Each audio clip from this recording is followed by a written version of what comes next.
This is the 20th season of Bass Talk Live.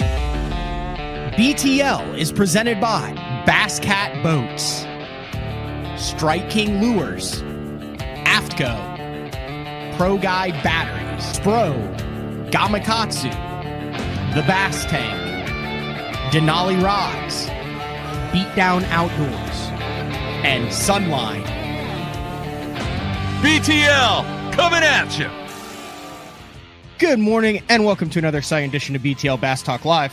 We are going to talk bass fishing with a couple of familiar names today. First of all, we'll have Matt Looney jump on from Bass Cat Boats.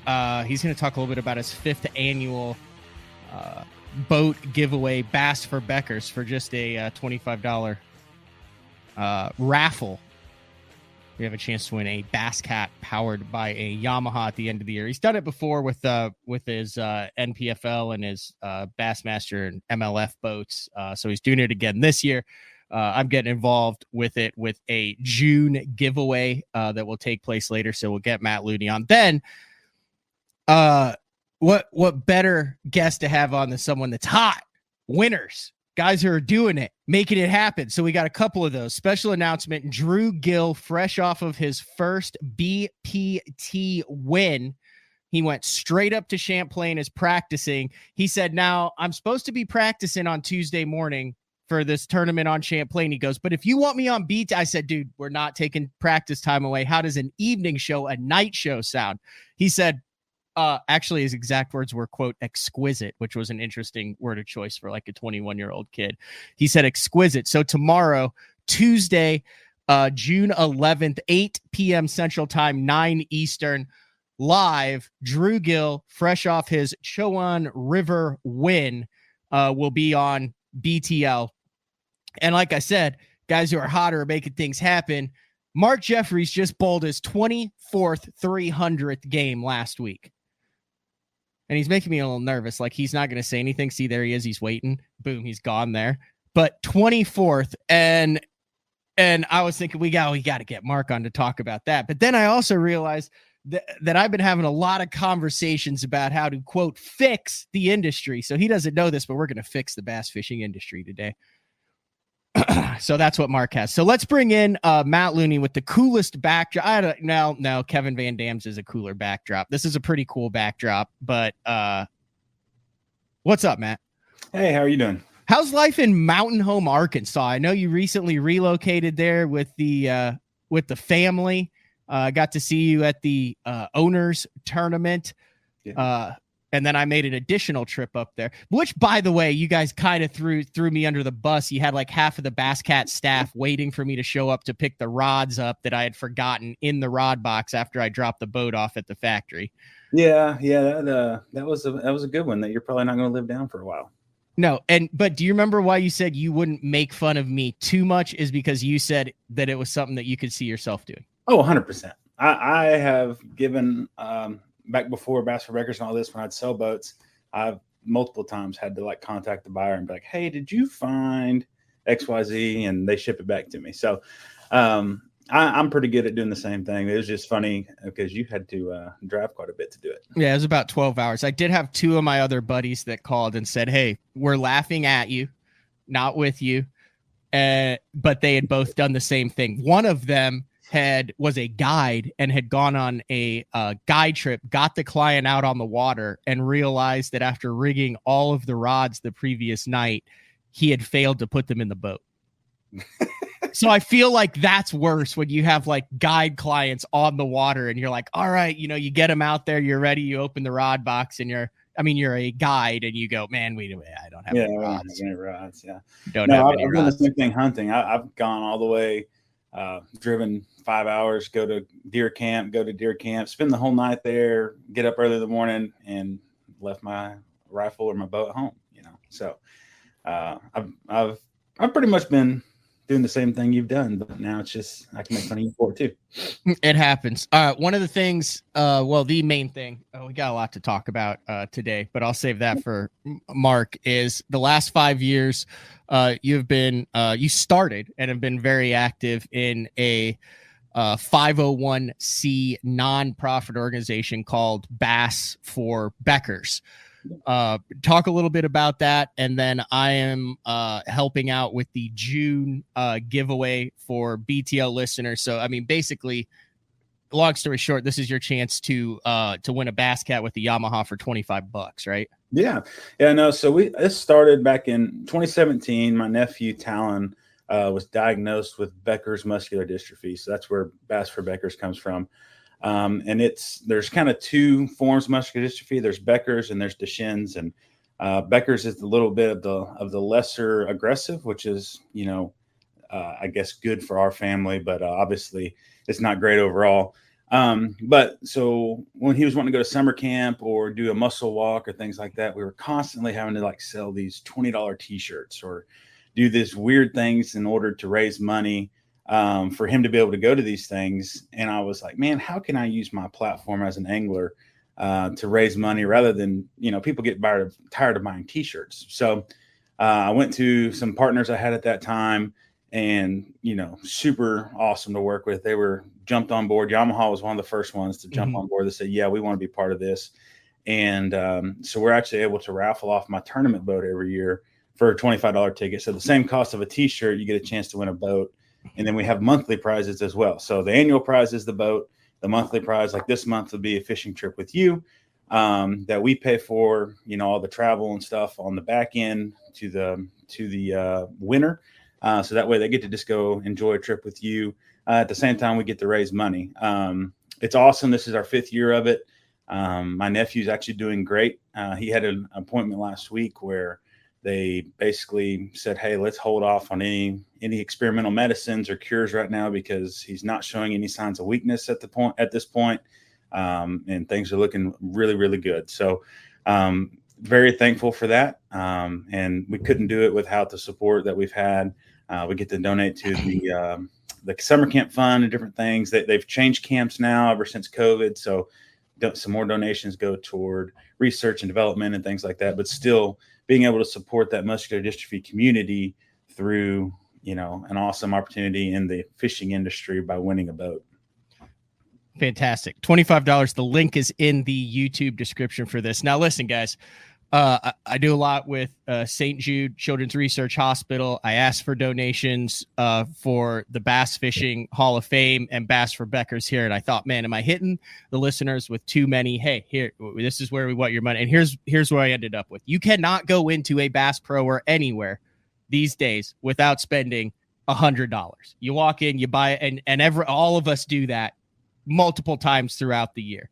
So the way I'm looking at it is, these are reputable things. You know where the money's going to. They're all established. 501c Bass Fishing Hall of Fame, St. Jude Children's Research Hospital. $100 for the entire year. You can support St. Jude. You can support Bass For Beckers. You can donate to the Bass Fishing Hall of Fame. 3 different things across it. So I'm proud to be a part of it. The trip will throw you on a guest segment on BTL, and then whether you guys want to do crappie, bass, it's kind of up to you guys. It went really well with the Bass Fishing Hall of Fame giveaway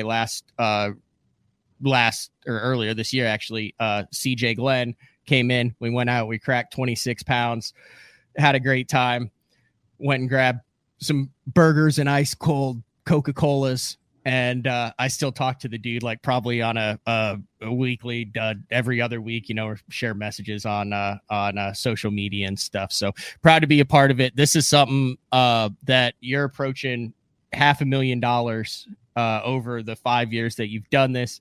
I think the winner from last year's boat actually is in Oklahoma. Yeah, it's kind of crazy. So the first year, the winner was in Phoenix, Arizona. We delivered it out to him, and it was super cool.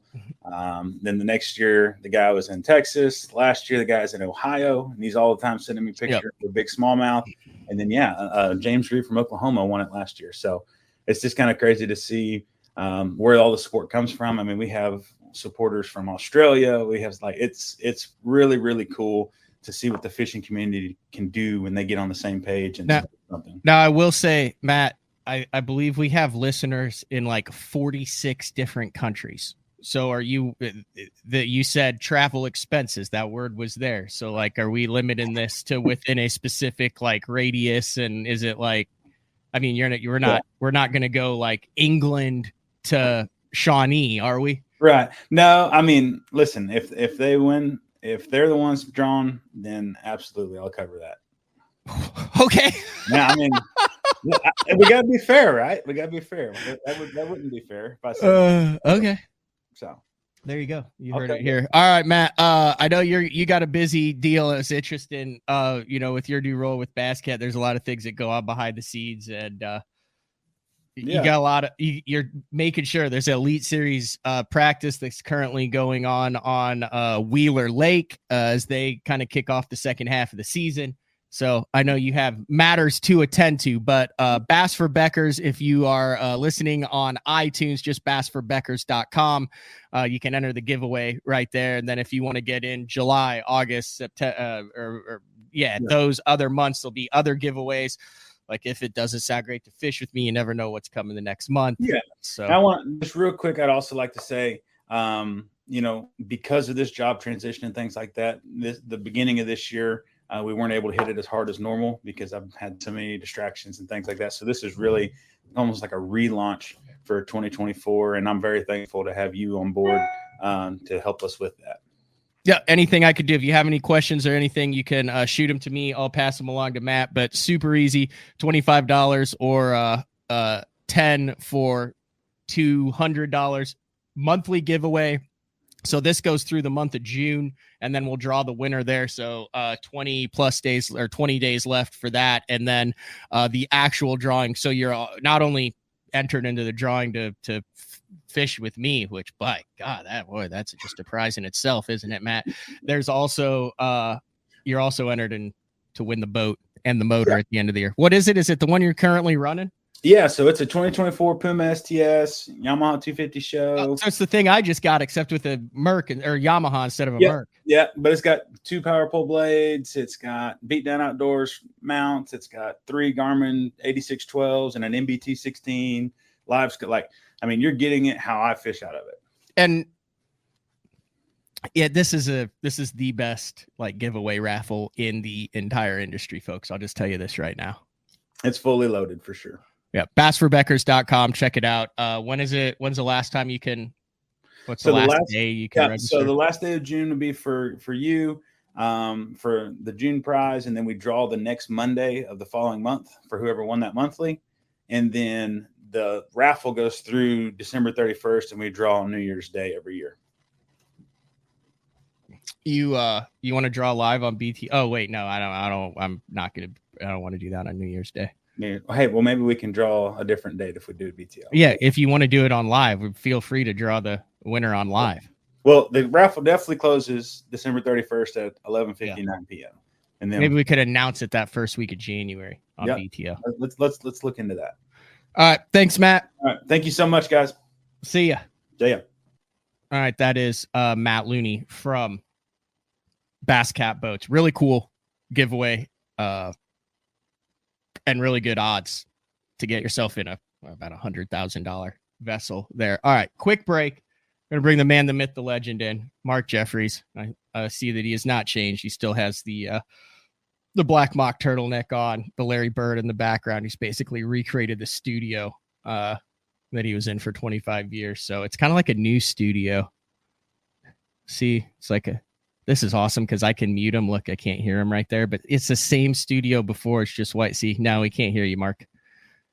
We're going to take a quick break. When we come back, Mark Jeffries and I are going to solve all the problems in the world of professional bass fishing. It's BTL on a Monday. We'll be back right after this.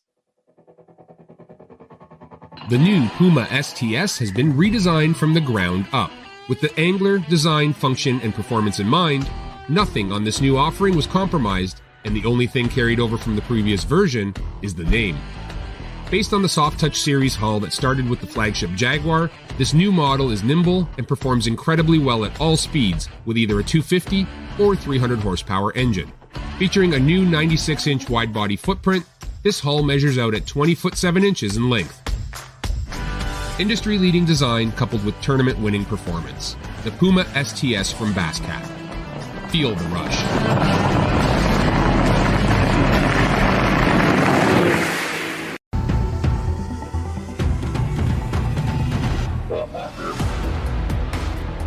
Gamakatsu, the innovation leader in fish hooks, is launching Nano Alpha technology in 2024. Nano Alpha is a new finish available on Gamakatsu's most popular hook styles.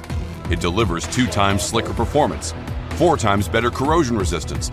Nano Alpha technology makes the world's greatest fish hooks even better in 2024 to help anglers catch more fish. Born in Japan, using technology, innovation, and precision, Sunline produces the widest selection of fishing lines at the most technologically advanced line factory in the world.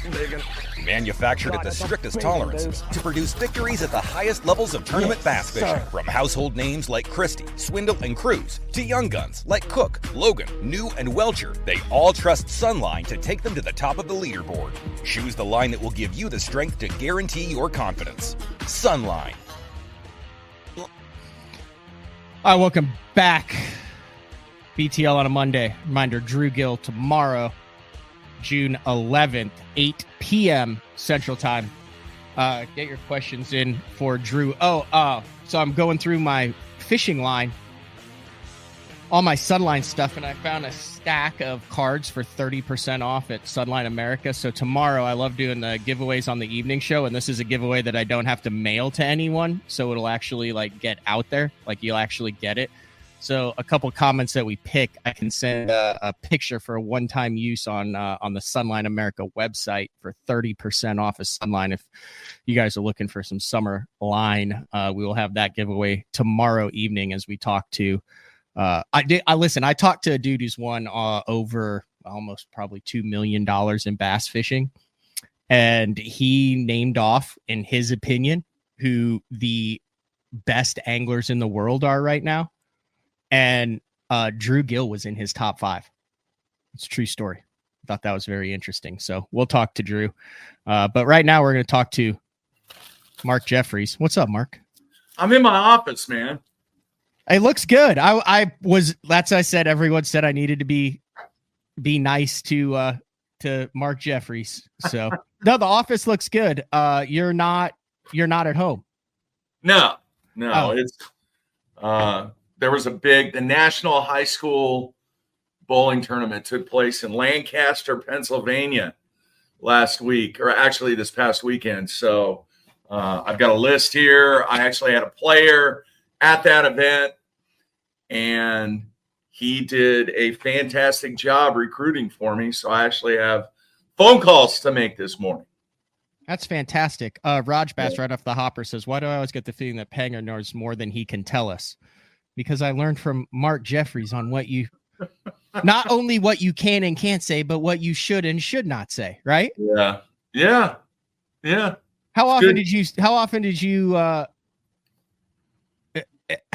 explain when you decided, when you started the show, how you wanted it to be? I remember I dropped a couple curse words early in the day and you were like, yeah, no, that's not going to fly. And I was like, come on, dude. It's a podcast, it's a show. And now I'm glad, I got no problem. Frank or I'll let it slip, or we'll have a guest drop. But as a whole, it's a fairly clean show. And that was one of your big sticking points, even though off air, I've heard you let them fly.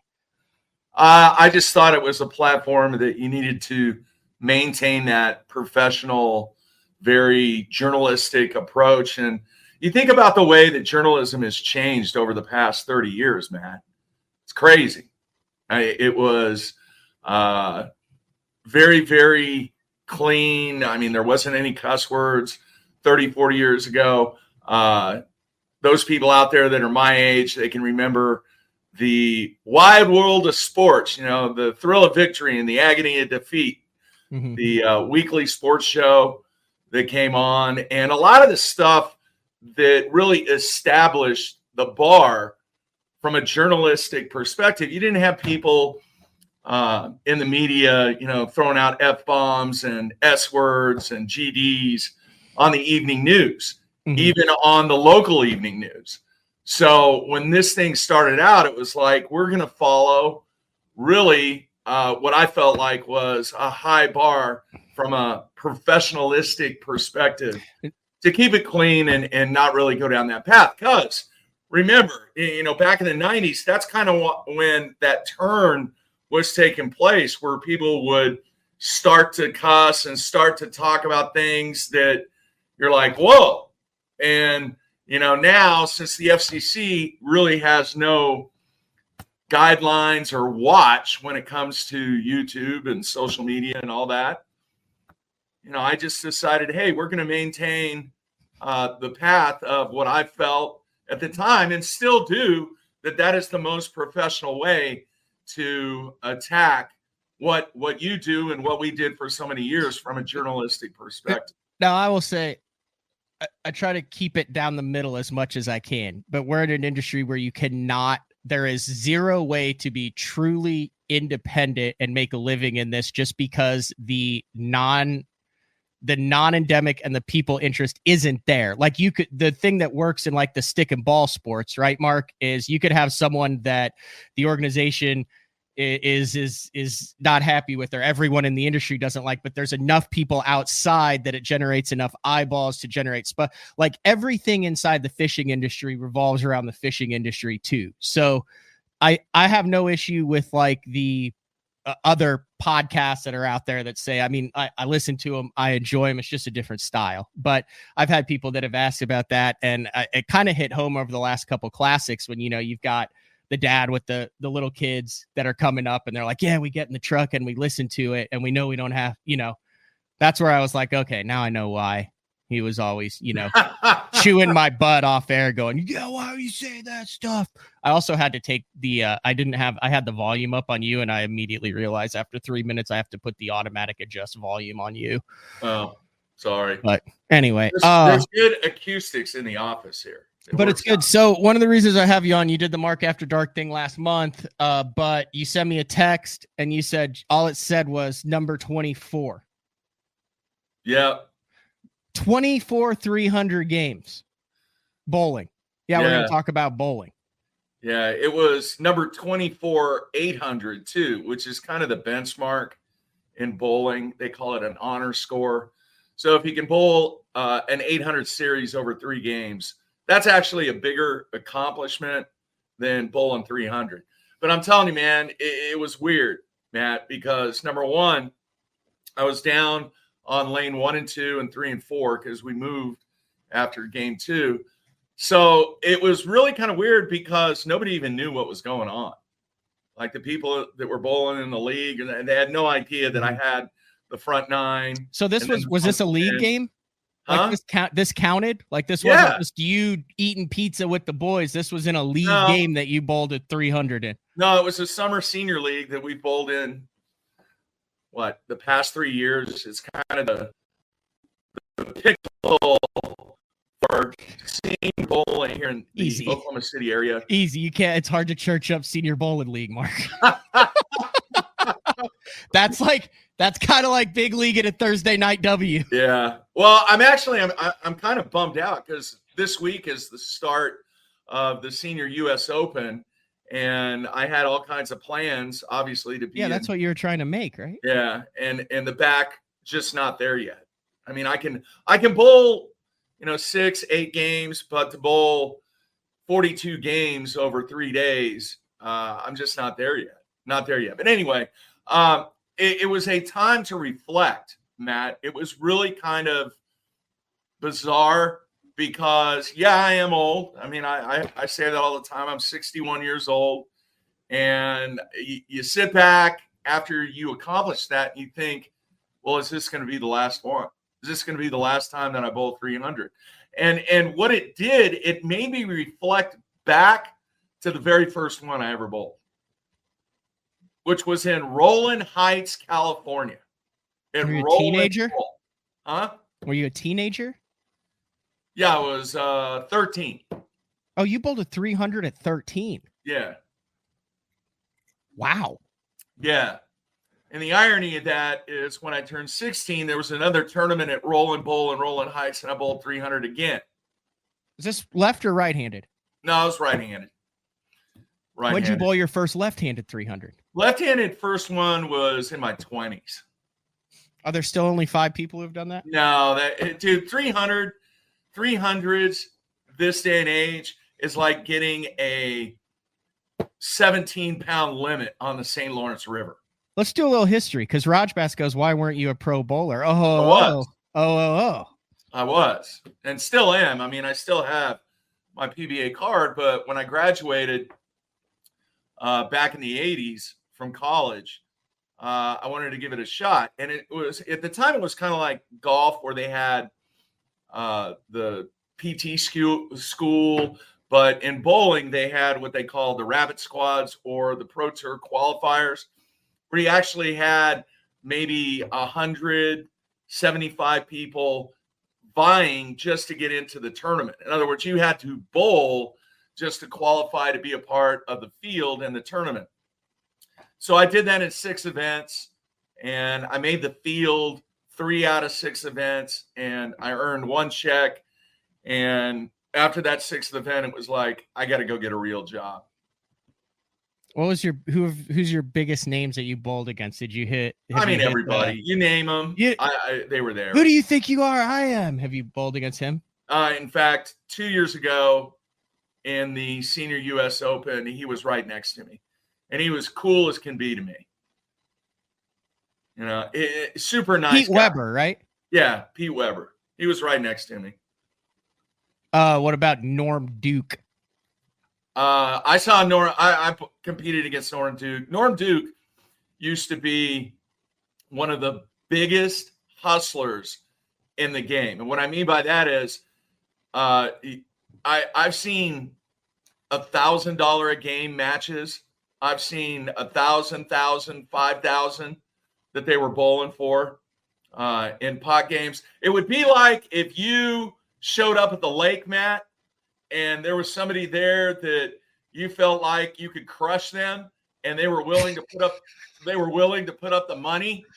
Yeah. Let's say, all right, let's go 1-on-1. Yeah. Right now, $5,000, best 5, and you get after it. That's kind of what Norm Duke did in the what I consider the heyday of bowling. Okay, sorry, I'm working on. There was some stuff that went down in the world of professional bass fishing, and I just wanted to make sure I had it all. Oh, I was doing my due diligence. We'll talk about it. But anyway, the point of this 300, 1, it made me reflect. 2, I asked myself, all right, is it going to be the last one? But 3, I remember back in the 70s, 80s, and somewhat in the early 90s, when anybody in league had the first 9 frames, all strikes, and they were going up in the 10th frame to bowl 300, the entire bowling center would stop. And they'd watch. And no one did that this time? No. There wasn't anybody that was bowling with you that was like, hey, they didn't even know what was going on. Should someone in your group have been like, hey guys, Jeffries is going to the 10th? Nobody. Should someone have done that though? Like, is that like kind of etiquette that, or do you not want people around? No, I don't care. It doesn't matter, but that's not what happens. It's like, I'm telling you, bowling 300 is kind of like going to the SLR and having 17 pounds. Is that because of technology? A lot of it is technology. A lot of it is no restrictions on what oil patterns they put on the lanes. Like back in the day, Matt, if you bowled 300, nobody could bowl on those lanes until you had the official come out and actually inspect the lanes to make sure that they were in compliance. So less or more oil makes it easier, or where it's distributed? No, think of it as a hill or a mountain. Like this is the end of the lane over here. Yeah. And you got more oil in the middle of the lane, and then you got less oil over here. I almost cussed. I almost said I don't give a damn. It's the show. We're gonna do it, and I just said it there. We're gonna talk about bowling. So explain oil patterns and how oil patterns are just like lake conditions. Mark, we're going deep onto it. All right, listen to this. There is something that in with recent technology that's available, we actually get topographical maps of wear and tear on lane pattern on lane surfaces now. And I wish that one laying around. Is there a copy of this like online that I could just like look up and pull up? let me see if I can find it. I would love to see this. So this is like reading your side imaging. Pretty much. And it shows you where the wear and tear is on the lane patterns. Is there a website for it? It's like No, readmylane.com. I'm looking. No, I didn't know. Where they just go from bowling center to bowling center, eating stale pizza and graphing the lane conditions. No, not every. They don't do it for every single tournament. So it is just like lakes then. Like some lanes where you go and you got it. And you have a tremendous amount of characteristics about each lane and each center. They're all different, man. You can put the same pattern in 20 different bowling centers, and they're all going to play different because of the topography of the lane. Mm-hmm. It's like reading, Joe B, like reading a green in golf, exactly. And you can control what the greens are like. You can make them fast, you can make them slow, you can make them hard, you can make them based on how you lay down the oil. Yeah. I've used this a lot on the show, and I don't know if it's accurate. Is Live Scope equivalent to the introduction of two-handed bowlers? No. Is that more like the A-rig? Or is that a resin? Is that a different? Is the ball more like the A-rig? Like, explain the two-handed bowlers, because, like, okay, bass fishing, you've got a bunch of, and it's typically an established crowd that's a little ticked off over the excessive use of the forward-facing sonar. But I also know that there's particularly a little bit older crowd that was pissed off with the excessive use of two-handed bowlers when that first came about, right? Yeah. And there still are. There's really? Still people that are really upset about it. So was he the first two-handed bowler, or have they had like? He was the first one to have as much success as a professional. The very first guy to actually bowl two-handed, his name was Chuck Landy, and he was from the Dallas-Fort Worth area. And there's actually a documentary on YouTube about this guy. I actually competed against him. I remember the first time I saw him, and I was like, what the heck is he doing? And there it is. He was really, really good. Chuck Landy. Yeah. At the retro roll. I mean, I think he's like 60 years old. I think he's close to my age. Oh, he was only, wait, no, this might be Chuck Landy here. No, both of these guys are bowling with one arm. No, he was two-handed. Is that still even a controversy? It gets mentioned, but I think people are over it. I think you still have some people out there, like some of the seasoned professionals in fishing, that are still upset and think that it's cheating and it's not the purest aspect of the game. Yeah. But now, man, when I go to these recruiting events, I'd say 65% of the kids are two-handed. The big thing right now is two-handed girls. And I actually signed a two-handed girl from Las Vegas, Nevada. Wouldn't that be freshman? I mean, can't they get a lot more rotation on it and stuff? Yeah. Rotation, speed, control. I would say if you guys missed the old Bass Zone website, Jeffries has recreated it in different colors with Southern Nazarene University bowling. What do you mean? It's a very retro feel to it. It's a very BTL retro feel to it. I would say that this is BTL. This is related to fishing because BTL is a sponsor of SNU Bowling, along with Cohen Construction, Knighton Industries, who is also heavily involved in competitive fishing. So all of us, every time the SNU squad hits the hardwood, hits the planks, what do they call that? Hits the lanes, man. Hits the lanes. And then here's Jeffrey's recruiting video. We've already ran this one. I'm trying to find this topo map because you will be somewhat surprised. Good Lord, I haven't seen this one. I have to share it. I have to let the people hear the audio on this. If you have followed BTL for longer than 4 years, this is massively retro. What's that? Just the aggressiveness of this. Okay, so here it is. You still kept the orange, even though your school's red. And No, it's only for that word. ladies and gentlemen, please adjust your speakers in 3, 2, 1.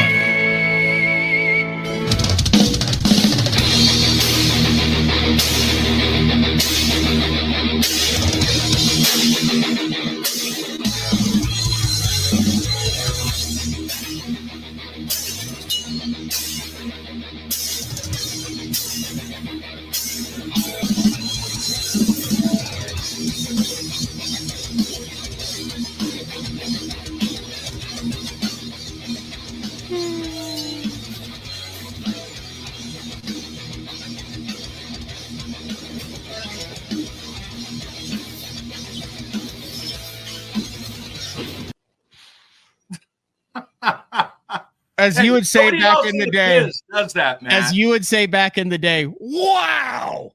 Yeah. Hey, it serves a purpose, and it catches the attention of a lot of the players out there because nobody else is doing that, dude. Nobody. You literally travel coast to coast on recruiting trips for SNU bowling to get kids, 18-year-old kids, to come to Oklahoma City. Yeah, August, I'm headed to Detroit. I'm headed to Detroit in July. Yeah. Is there anything I can do to grease the wheel for you, Mark? No. Okay. I actually tried to get. I wanted to go fishing. I wanted to go up a day earlier and hook up with Zona, but his production schedule is a mess right now. So we don't know if we're going to be able to hook up. But I am going to Table Rock Lake. I didn't tell you this. When are you going to Table Rock? I'm going to Table Rock for a week, the last week of June, and me and real good friend of mine, Steve Wunderlich, Hall of Famer, are going to Hall of Fame bowler. Table Rock. Yeah, I took Steve and I have fished together.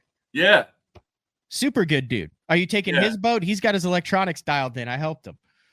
Yes, he does, Okay. and he's actually trying to improve his forward-facing sonar game. So we're going to go out on Table Rock a couple of times during the week, and that'll be fun. Yeah. Hey, Mike, look at this comment here. Is NIL? Yeah, no, I was going back to it. People are actually still asking about the bowling, so we're rolling with it. Since I said BTL is an official sponsor of SNU bowling. Yeah. NIL is kind of a thing, but not really, because it's all tied into endemic rather than non-endemic. There's very, very few non-endemics involved with bowling. Scott wants to know if there's a portal. Yeah, absolutely. In fact, I got the National Player of the Year runner-up. Will be part of the SNU Crimson Storm next season on the women's side. In the portal. So the portal is very, very, very valuable, but you got to know how to utilize it. Listen, for those who are just kind of around. So when Mark retired from BTL, he didn't, I didn't want to give it credence. So on the message boards they put out, I look at him occasionally, and I hadn't looked at him in months. And there's a thing about BTL. I had gone like 9. Anyway, it was basically about what a crappy job I was doing on BTL, which pissed me off. Long story short, someone was on there, and I have not signed up, ever posted anything on that, but it was like how disappointing and what a shame it was that you retired and just basically walked away from it and blah, blah, blah. And I wanted to be like, yeah, because he's still pursuing his passion. Because he still has something planned, like he's moving on to something that has been a dream of his forever. So long story short, for those who don't realize, you are the head coach for Southern Nazarene University, a program that didn't have bowling. It's not an NCAA sanctioned. It's more along the lines of, is it considered a club sport in most? No, because the governing body is the USBC. Okay. So it would be considered a club sport if you had to pay to play. Okay. All right. But there's hundreds of teams all around. There's powerhouse teams like the Shockers, isn't Wichita State, Dallas Baptist, A lot of the teams that have good bass fishing teams also have good bowling teams, but SNU went all in with Mark. He started out with zero program, recruited both the men's and the women's, and then the men's team ended up being the highest ranked rookie team in a quarter century. Yeah, over 25 years. And you were just a couple games away from going to nationals. You pushed it all the way to the brink in the super regionals? Yeah, the sectionals is what they're called. There you go. So, all right, check this out. I think I've got this. Okay. Are you sending it to me? No, I'm going to share it. I think I can. How are you going to? Oh, yeah. If you click on the link, it'll pop back up as a screen here. That's how we did it with Omnia. Yeah, there it is. All right. See that? That's a topo map of a lane right there. Whoa. Where the color actually represents the wear and tear. So if you look on the left one, the blue one, it's really worn on the edge of the lane, like from the first board to the fifth board. Wait a second. Put your cursor over where it's worn. Well, I don't know if I can. Yeah. Yes, we can all see it. So that means there's been a lot of balls right there, Mark, right? Yeah. And the older the panels, the more friction is going to be created in that area where you see a lot of wear and tear. So do you want that? Like, is that good? It is, because a lot of times, no matter what pattern you put out there, that friction is still going to be there. The left side of the lane is much more truer. There's not really wear and tear. But if you look at the one on the right, the left side is torched and the right side Why is that? Is that like a lefty that's just been practicing on that lane forever? Or is that how it was laid down? Years and years and years. Like a typical panel will last 20, 25 years. Well, wouldn't all of the panels then be more worn on the right because the majority of people are right-handed? Not if they're newer. It takes a long time to put in this type of wear and tear on a lane panel. So are there bowlers, professional bowlers? This is Basic Fishing with the Bobbers, kind of asking the same thing here, who are better at reading lanes than others, and like that they're known for their ability to read lanes. 100%. And that's one of the biggest criterias and what we work on a lot. It's called read and react.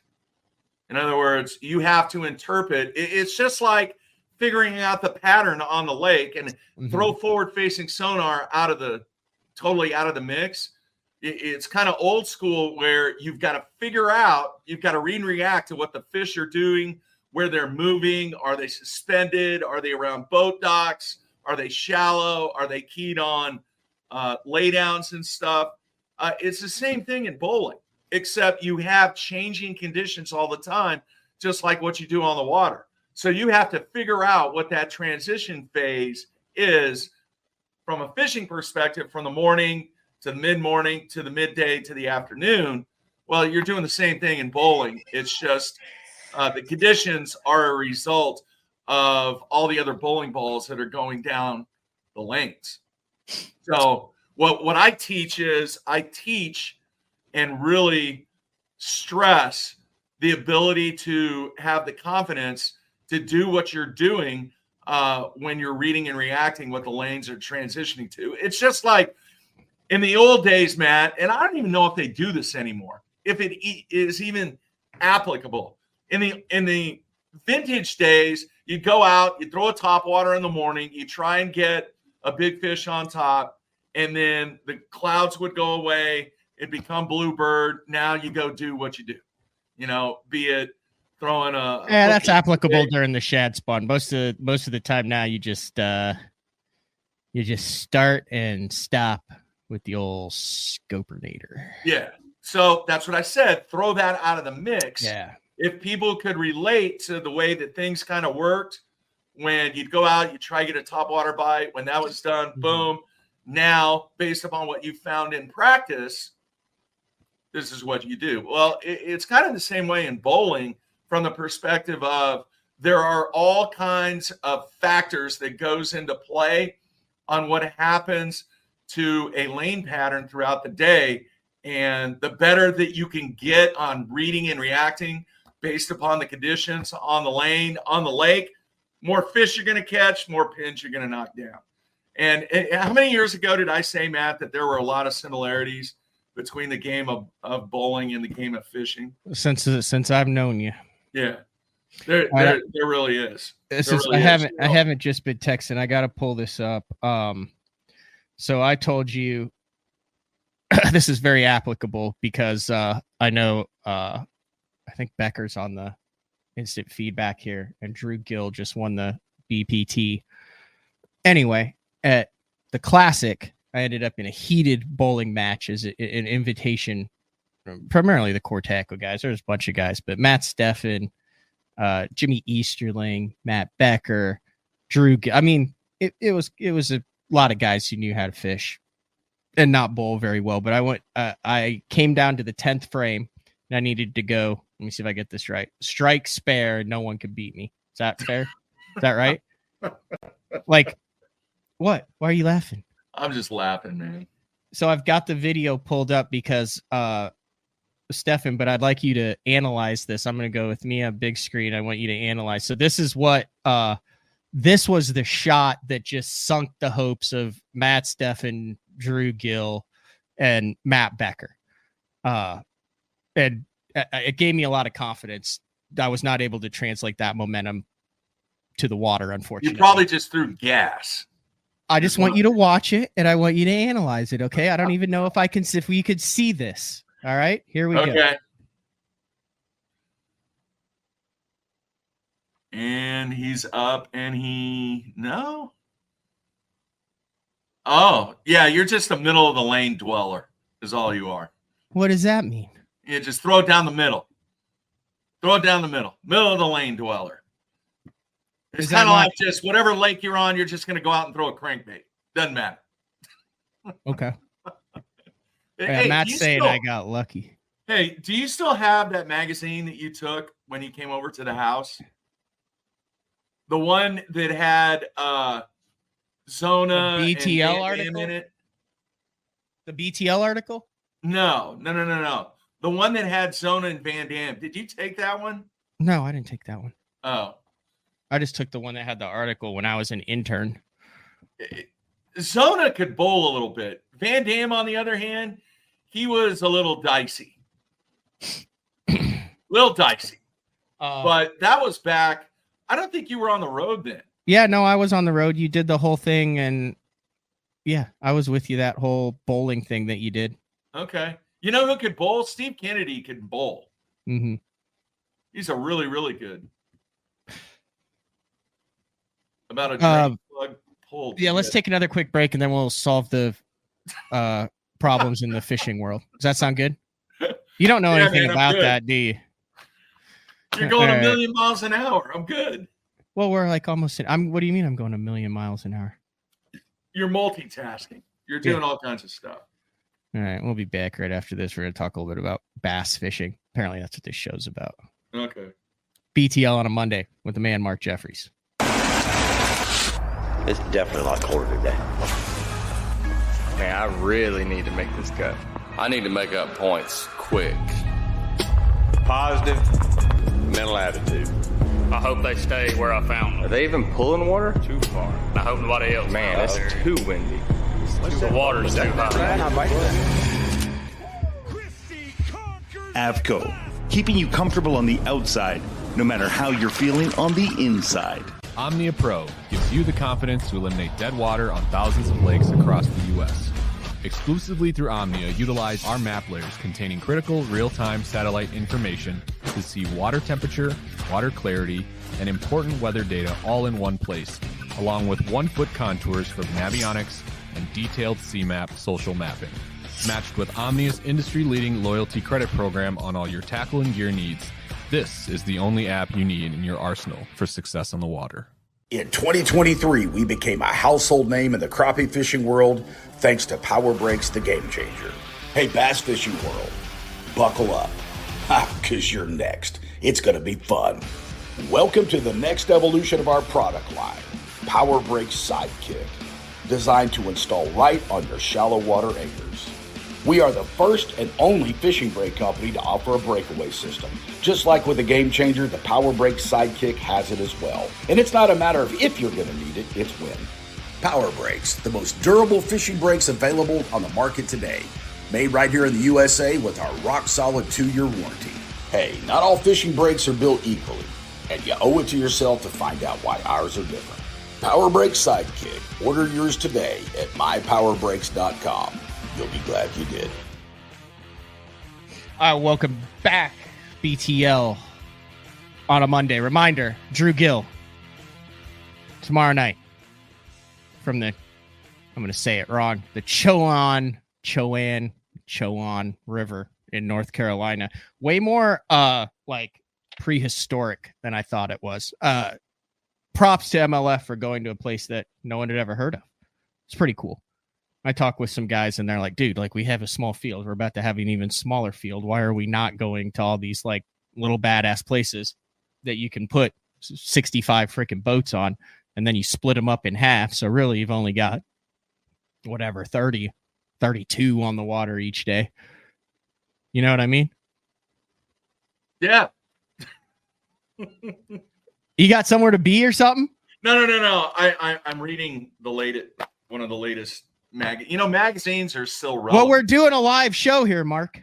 Well, I thought you were talking about something that's going on in the bass fishing world or something. I mean, I can let you go and I can cover the pulling of the drain plug and the releasing of the fish. And no, I want to know. I may want to weigh in.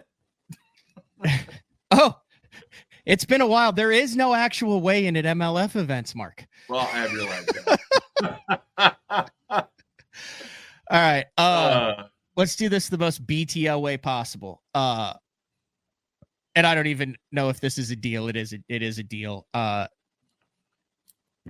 reached out to Mr. Burge and I've reached out to MLF. Burge was super chill about everything. He's like, I got some stuff to take care of this week. Let's catch up next week. I said, thumbs up. I reached out to MLF. They said the only statement that, let me make sure I get this right, that the only statement that will be released was the paragraph in the final press release. And so we'll dive into it. So the final press release talked about how Drew Gill beat everyone and Michael Neal, Dustin Connell, Lucas Alton, but then there's Zach Burge with 5 fish for 811. In the press release, it says Zach Burge of Blanchard, Oklahoma. Good Lord, I'm gonna have to end up like you with the glasses. That's scary. Had 7 fish removed from his total catch for violating Bass Pro Tour rule number 18A. Burge ended the day with 5 fish weighing 11 pounds, 8 ounces, and finished the event in 8th place. So I have not read this. We're going to read this together because naturally we need to go to the Bass Pro Tour Rule 18A, correct? It's the way to do this properly, right, Mark? You got it. All right, so there's Bass Pro Tour Rule 18A. We'll just pull it up and see if I can read this together. During the event days, MLF anglers could not leave the boat to make the boat more accessible to fishing waters. If the boat becomes lodged while attempting to gain access into fishable waters, the MLF angler can leave the boat without penalty to attempt to dislodge. If the angler does dislodge the boat by pushing into the area they were attempting to enter, they must immediately exit this area. The MLF angler can continue to attempt access into such areas. However, if access is accomplished, it must be done while the angler is inside the boat. This is similar. I've got a deal in 2020. There's a video of me repeatedly ramming my bass cat into a shallow water access area on the Arkansas River. And then got it wedged where the only way I could get the boat unwedged was to push it in and then spin it around and push it back out. Totally legal, right? I could get out to push it out. Even though I was in, I had to do it. So this is very similar here. I think where this is during the day's event, anglers cannot leave the boat to make the boat more accessible to fishing waters. So apparently Zach Burge made the boat more accessible to fishing waters by doing something.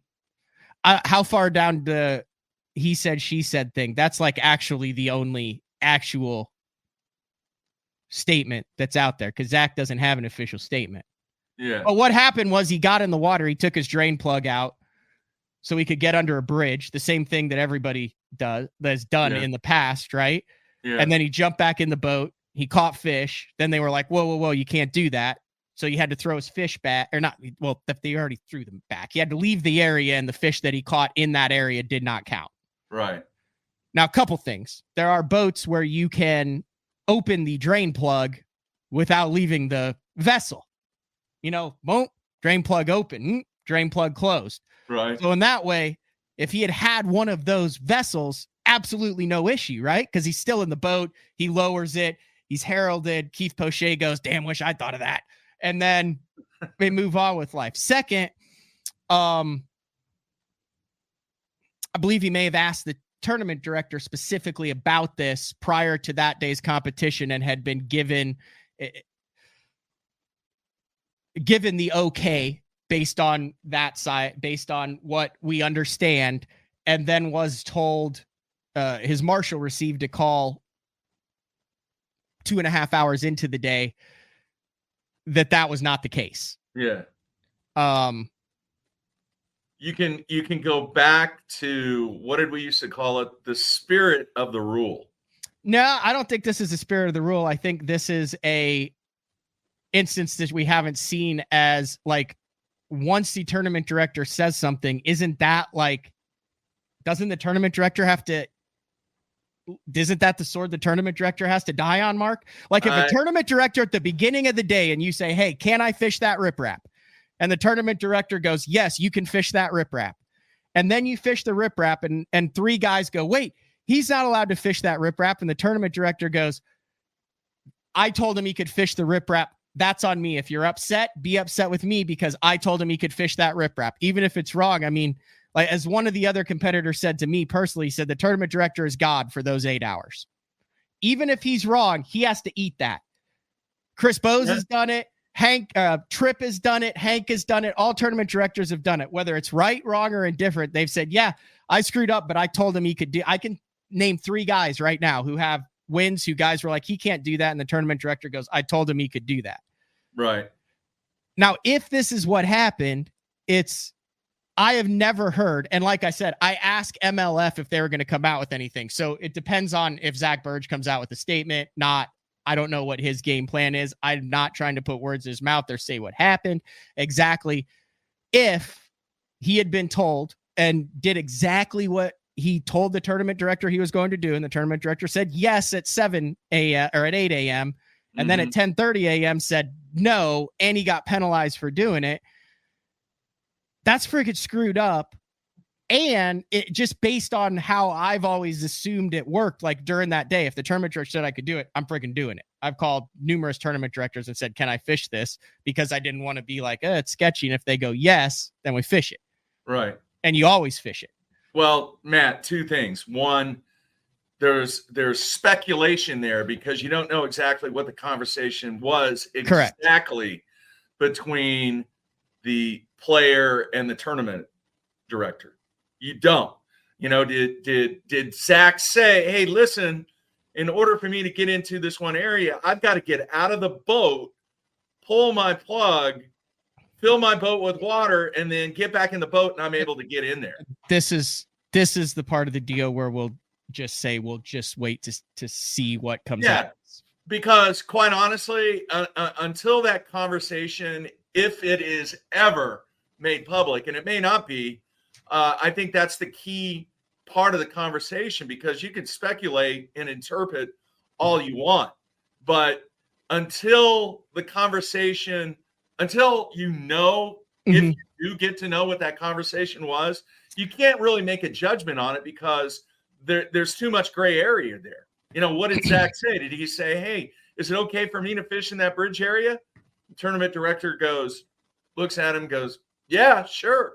It's not off limits. Well, there was no mention of getting out of the boat and taking out your drain plug to get in there, of which, going back to the spirit of the rule, you can't do that.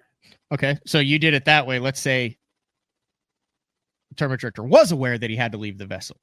Then that's his bad. And you have to live with that. You can't change it 2.5 hours into the day on any rule. No, I agree. Have you ever heard of that ever happening? No.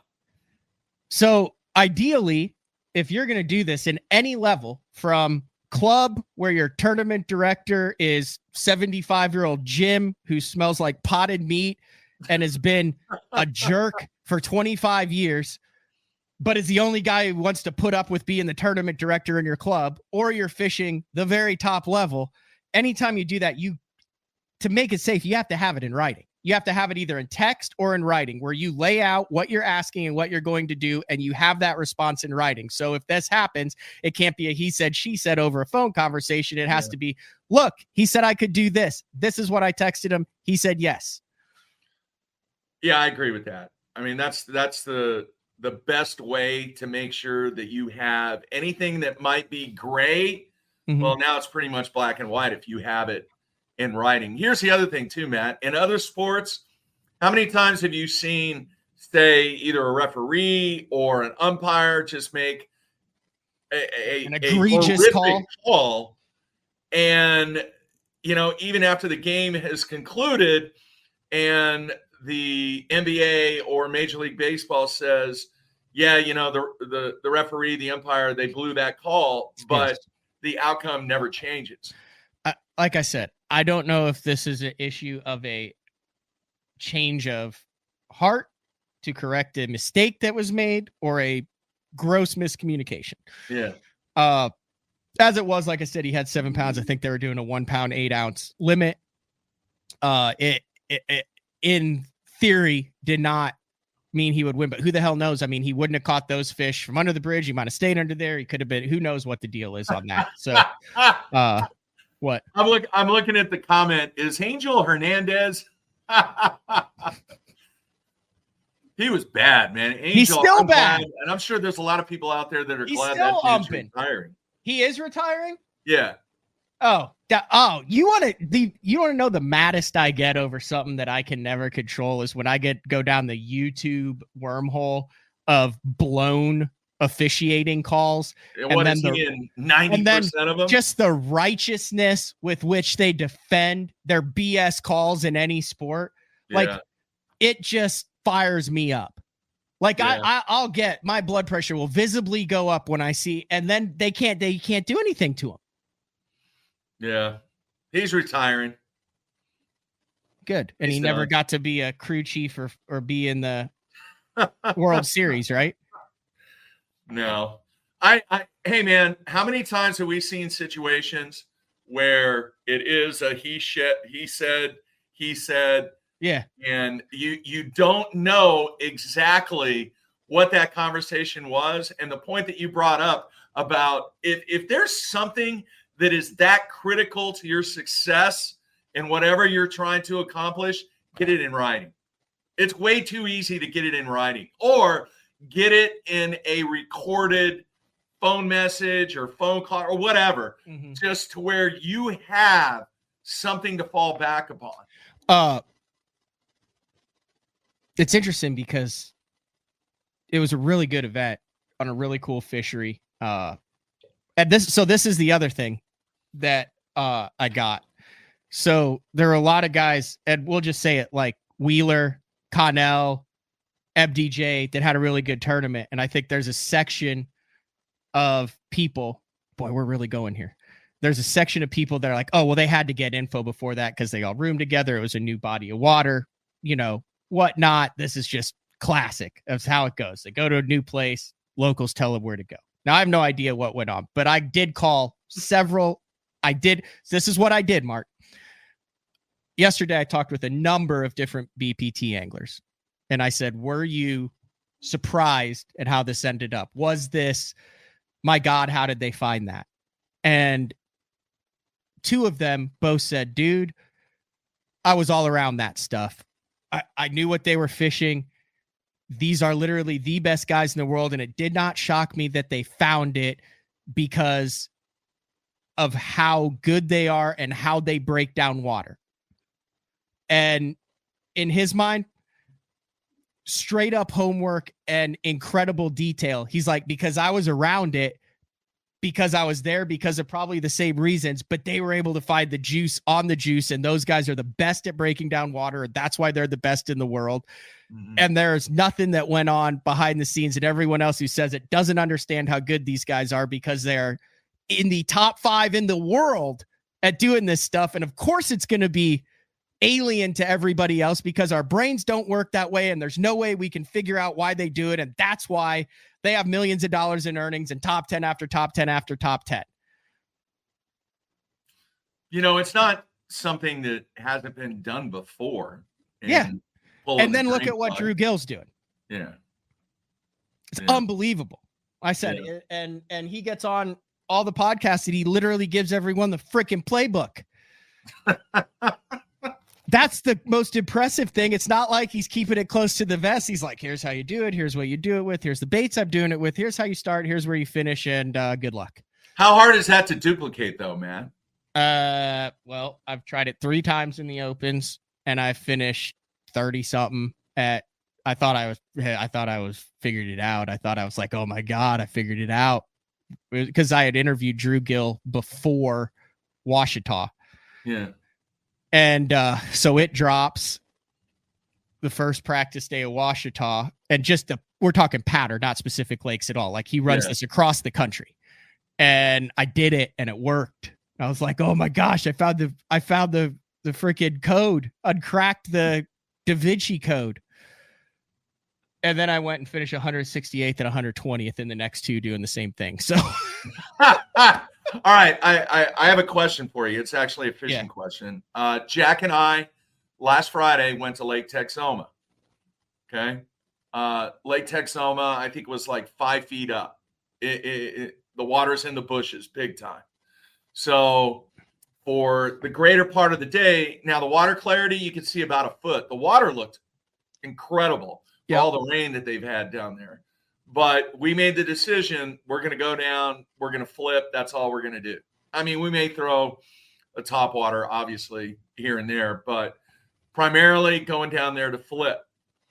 So as we were what I classify 4-wheel fishing, because that's what it is to me, 25-pound fluorocarbon, creature baits, worms, that kind of stuff, right in the thick of the bushes, we would start to catch fish. But, dude, they were in the nastiest, just middle part of the tree to where if you did get hooked up, it was 4-wheel fishing. So as this progressed, like I caught one fish, it was probably a little bit over 4 pounds. It was probably a 6-pound fish. It was a rail because it was big time post spawn. But anyway, it got me thinking, when the fish are in the bushes like that, and once again, I mean, I just don't know because I'm not into it. When the fish are in the bushes, do you think that people that try to catch fish with forward-facing sonar actually miss out on opportunities when you have conditions that they may not even have the confidence in doing when they see all the bushes in the water? What are your thoughts on that? No, because we're learning that there's a whole group of fish that just don't do that. I mean, you're missing out on some bites. When you see all those bushes in the water and you're a forward-facing sonar guy, you just go, I don't care about that. I'm gonna go 100%. 100%. Okay, I'm blown away by that. But once again, I am removed from the whole forward-facing. 100%. It wouldn't even cross my mind, Matt, to do that. It probably wouldn't have crossed my mind right now where I am trying to learn and get better. It probably would not have crossed my mind to flip bushes. I would have been out in the middle the whole time. Yeah, but you suck at that. You don't like doing that. I love flipping bushes. What? Dude, I freaking top 10 to Toyota series on Rayburn flipping bushes. Okay. I thought that wasn't in your wheelhouse. No, I love flipping bushes. So if you had an event on Texoma, and once again, I plan on if it's up, I plan on doing that at Eufaula, but that's a little bit different because I'm out of it in the points. How is it different? If I'm fishing for, no, I mean, I'm talking about like a purist scoper who's like a Drew Gill. Like, I don't think Drew Gill would have even noticed that there were bushes in the water on Texoma. Like, if you dropped Drew Gill on that lake and said, we'll give you $20,000 if you catch 20 pounds. And he, look, I don't think he would. I'll ask him tomorrow. I don't think he would even entertain the idea of putting a jig or a brush hog in a bush. Wow. The game has got to that level.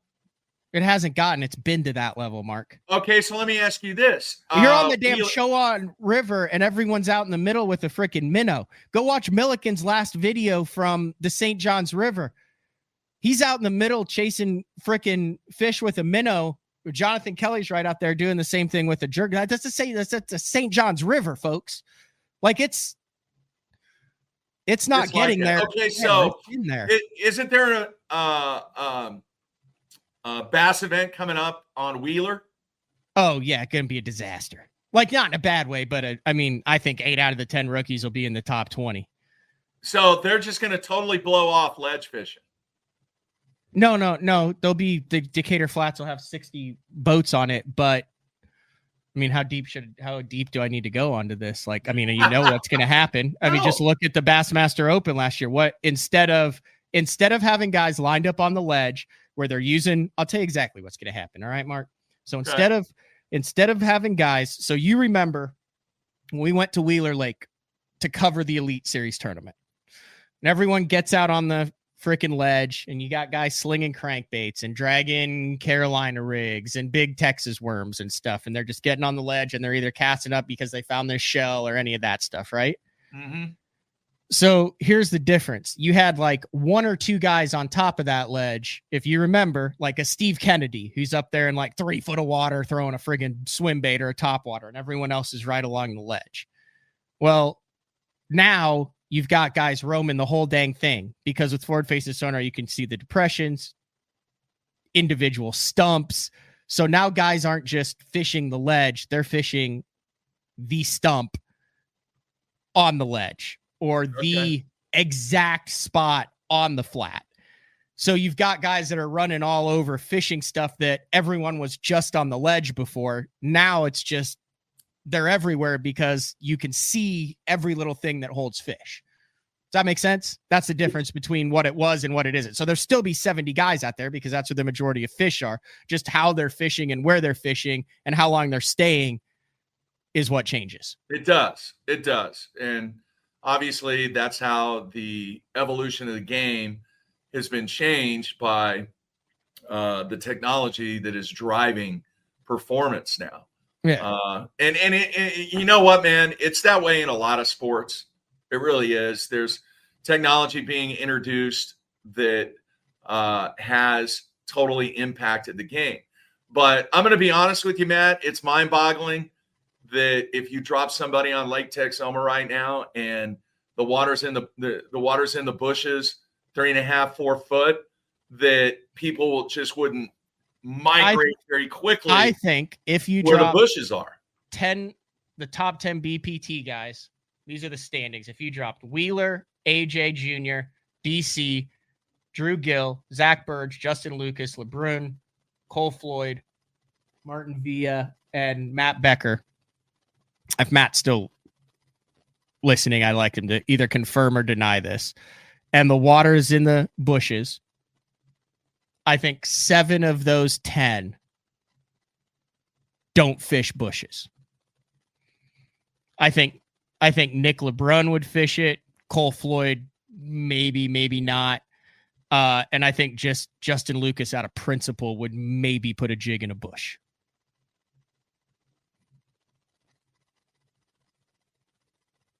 Did you freeze? Holy cow. Mark froze. I thought he was thinking about it. You're not thinking. You're definitely, he's definitely frozen. Heck, I thought Mark was like thinking about that answer, like that was very profound, and it turns out he just froze and went away. All right. We'll see if we can get Mark back. We're going to take our final break. Yep. Matt Becker, 0% chance I look at a bush. I'm with you. Is that a fair assessment, Matt? 7 out of 10 wouldn't even consider fishing a bush. Yeah, I thought he was deep in thought too, Scott. I wonder if he's going to be back. I wonder what happened.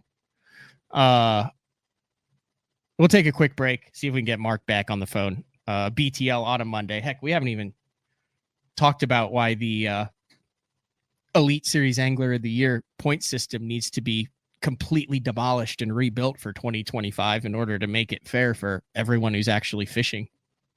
There's a teaser. It's BTL on a Monday. We'll be back right after this. Your early morning mentality is your every hour mentality. All gas, no brakes. Focus, purpose, power. Destined for the water, but confident everywhere else. A calming buzz before the storm, the truth of nature itself. You can't catch lightning in a bottle. There's a limit out there, but it's not with your gear. Unrelenting power delivery. Unparalleled weight savings. Keeping you on the water, whether you run a 9.9 or outscoping your best 5. In this rare air, there's power in the silence. It's a mindset, thinking only of the things that matter and freeing your mind from the things that you trust.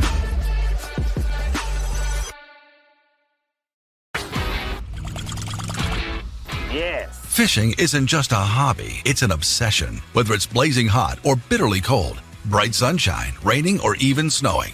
Someplace, somewhere, there's a fish that's ready to bite. And as the angler, you need baits that will catch the fish anywhere, anytime, no matter the conditions. From throwing topwaters to cranking the depths, know the baits to throw. Choose Spro. Having confidence in your tackle while on the water is one of the main things to success, in my opinion. In the last couple of years with Denali, I've had just that. From anything from spinning rods, casting rods, tungsten products, even now to casting and spinning reels, I have the confidence to go out there and get the job done and know that all my equipment is going to handle it and do it just the way I want it. The thing about Denali is you've got great quality products at a great price point, so make sure you check them out. Welcome back, BTL on a Monday. We got Mark. He's on his phone, so we're probably not going to dive into what I wanted to do. No, I'm not. I'm back on. Oh, you're back on? Oh, yeah. Now I have to make a decision. Matt Becker, by the way, the current and defending Angler of the Year on the BPT, says he said that I nailed it. Yes, you nailed it. The only time he would even consider it would be around the spawn. You nailed it. LeBrun and Cole would be the only two in the top 10.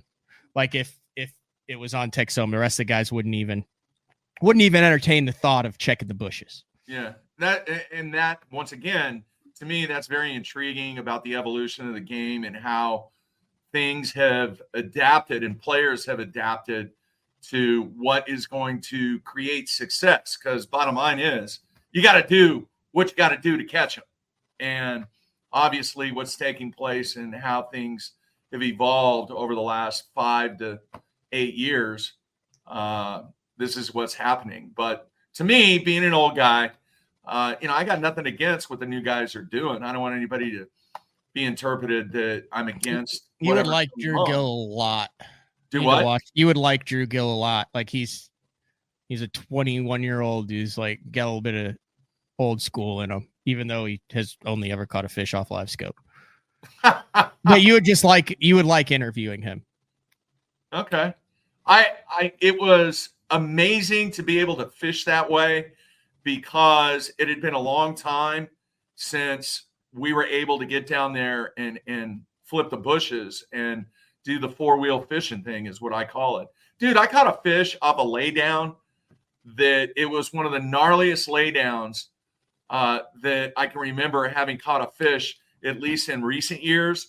And it took me like 2 minutes to unravel that thing around all the branches and stuff on that laydown that fish was wrapped up on. But I got it in, and it was fun. Now, granted, I can't wait till you take me out. And from what I understand, this is going to happen very quickly to where I can see what all the rage is with the the live scoping and all that. But I'll say this much, man, that was a fun experience, because you don't get to do that often unless the lakes are way up. And we've had a number of seasons, a number of years where the water has not been up in the bushes here. So actually tomorrow, you know where we're going tomorrow? We're going to Fuquay.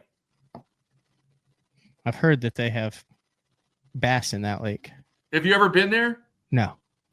Back in the 80s and 90s, the state record and some of the largest double-digit fish came out of that lake, and then it just went downhill from there. And now there is a sudden resurgence in this lake, and the people that I've spoke to, it has nothing to do with forward-facing sonar. It's all about flipping laydowns and flipping the bushes and fishing grass and kind of old school stuff. So that's where we're headed tomorrow.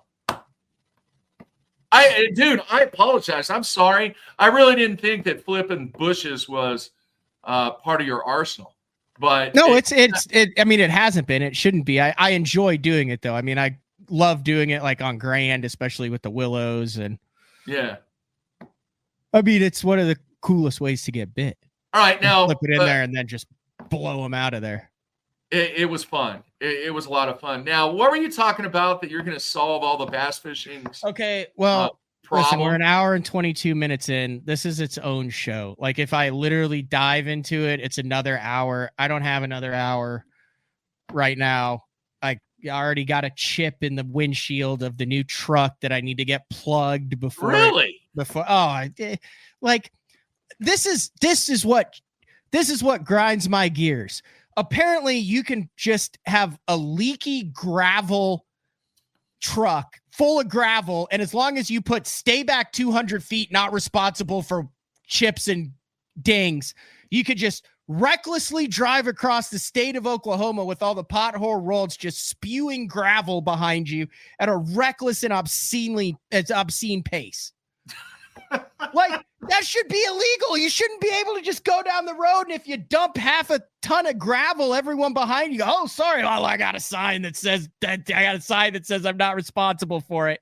So what are you going to do? You're going to blame the Oklahoma Department of Wildlife Conservation when you run into a deer? This is totally different. Totally different. Anyway, so here's what I want to do. I want to preview it to see if this is worthy of a full show. We'll tease it. And then if you want to be a part of it, because there are some other people that I could get to be a part of it too. I feel like this could potentially be the most important show of the year.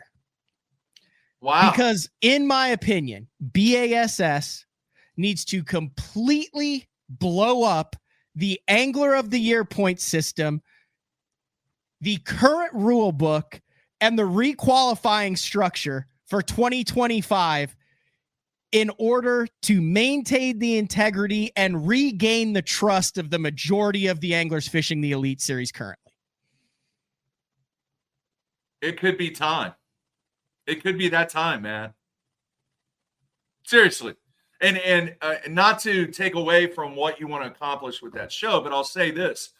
They just celebrated the 50th year of collegiate bowling. It's pretty much being done the same way that it's been done for 50 years. And myself and a couple other coaches have had multiple discussions on how the game needs to evolve and needs to change. To imagine this, make it better for the schools, make it better for the organization, make it better for the student athletes.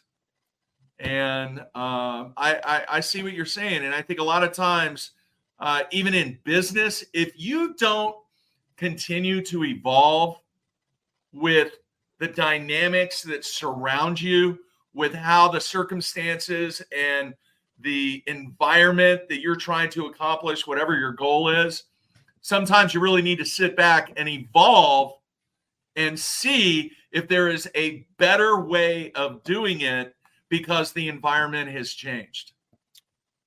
But people don't like change, man. They don't. They just don't. I agree. So here are the here are the two of the things, like I said, just a little preview. We're not going to dive into this, but these are two things that I think are a unjust that could be easily fixed. The first one is Angler X arrives onto the Elite Series when there are 75 anglers on the Elite Series.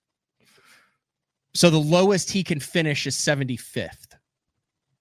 Follow? Mm-hmm. For 2 years. Then the following year, there's 107 or 108. Well, Angler Y is a new Elite Series angler. So he finishes, and they get 2 years. He finishes 75th as well. The way the current Angler of the Year points are distributed is they do not factor in, from what I understand, the percentage of the field that they are beating for their points. So a guy who finished last in a 75 boat field gets the same number of points as a guy who finished 75th in a 109 boat field. Okay.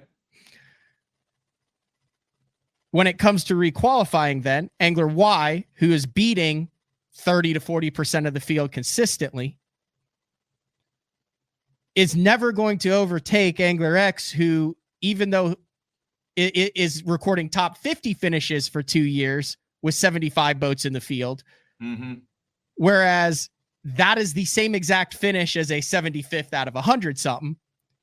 But one angler is still only getting the points. It's not based on the percentage of the field. You see what I'm saying? Yeah. So it's very hard for a new angler to come in a 100+ boat field and compete against anglers whose scores are being counted for a 75 boat field.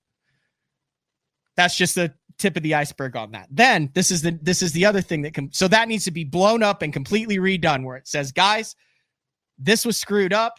We're redoing all the Elite Series points based on the percentage of where you finished on the field, and that allots you the points instead of based on where you actually finished, because that's like fishing a freaking 10 boat Thursday nighter and saying, hell yeah, another top 10. That's exactly what it's like.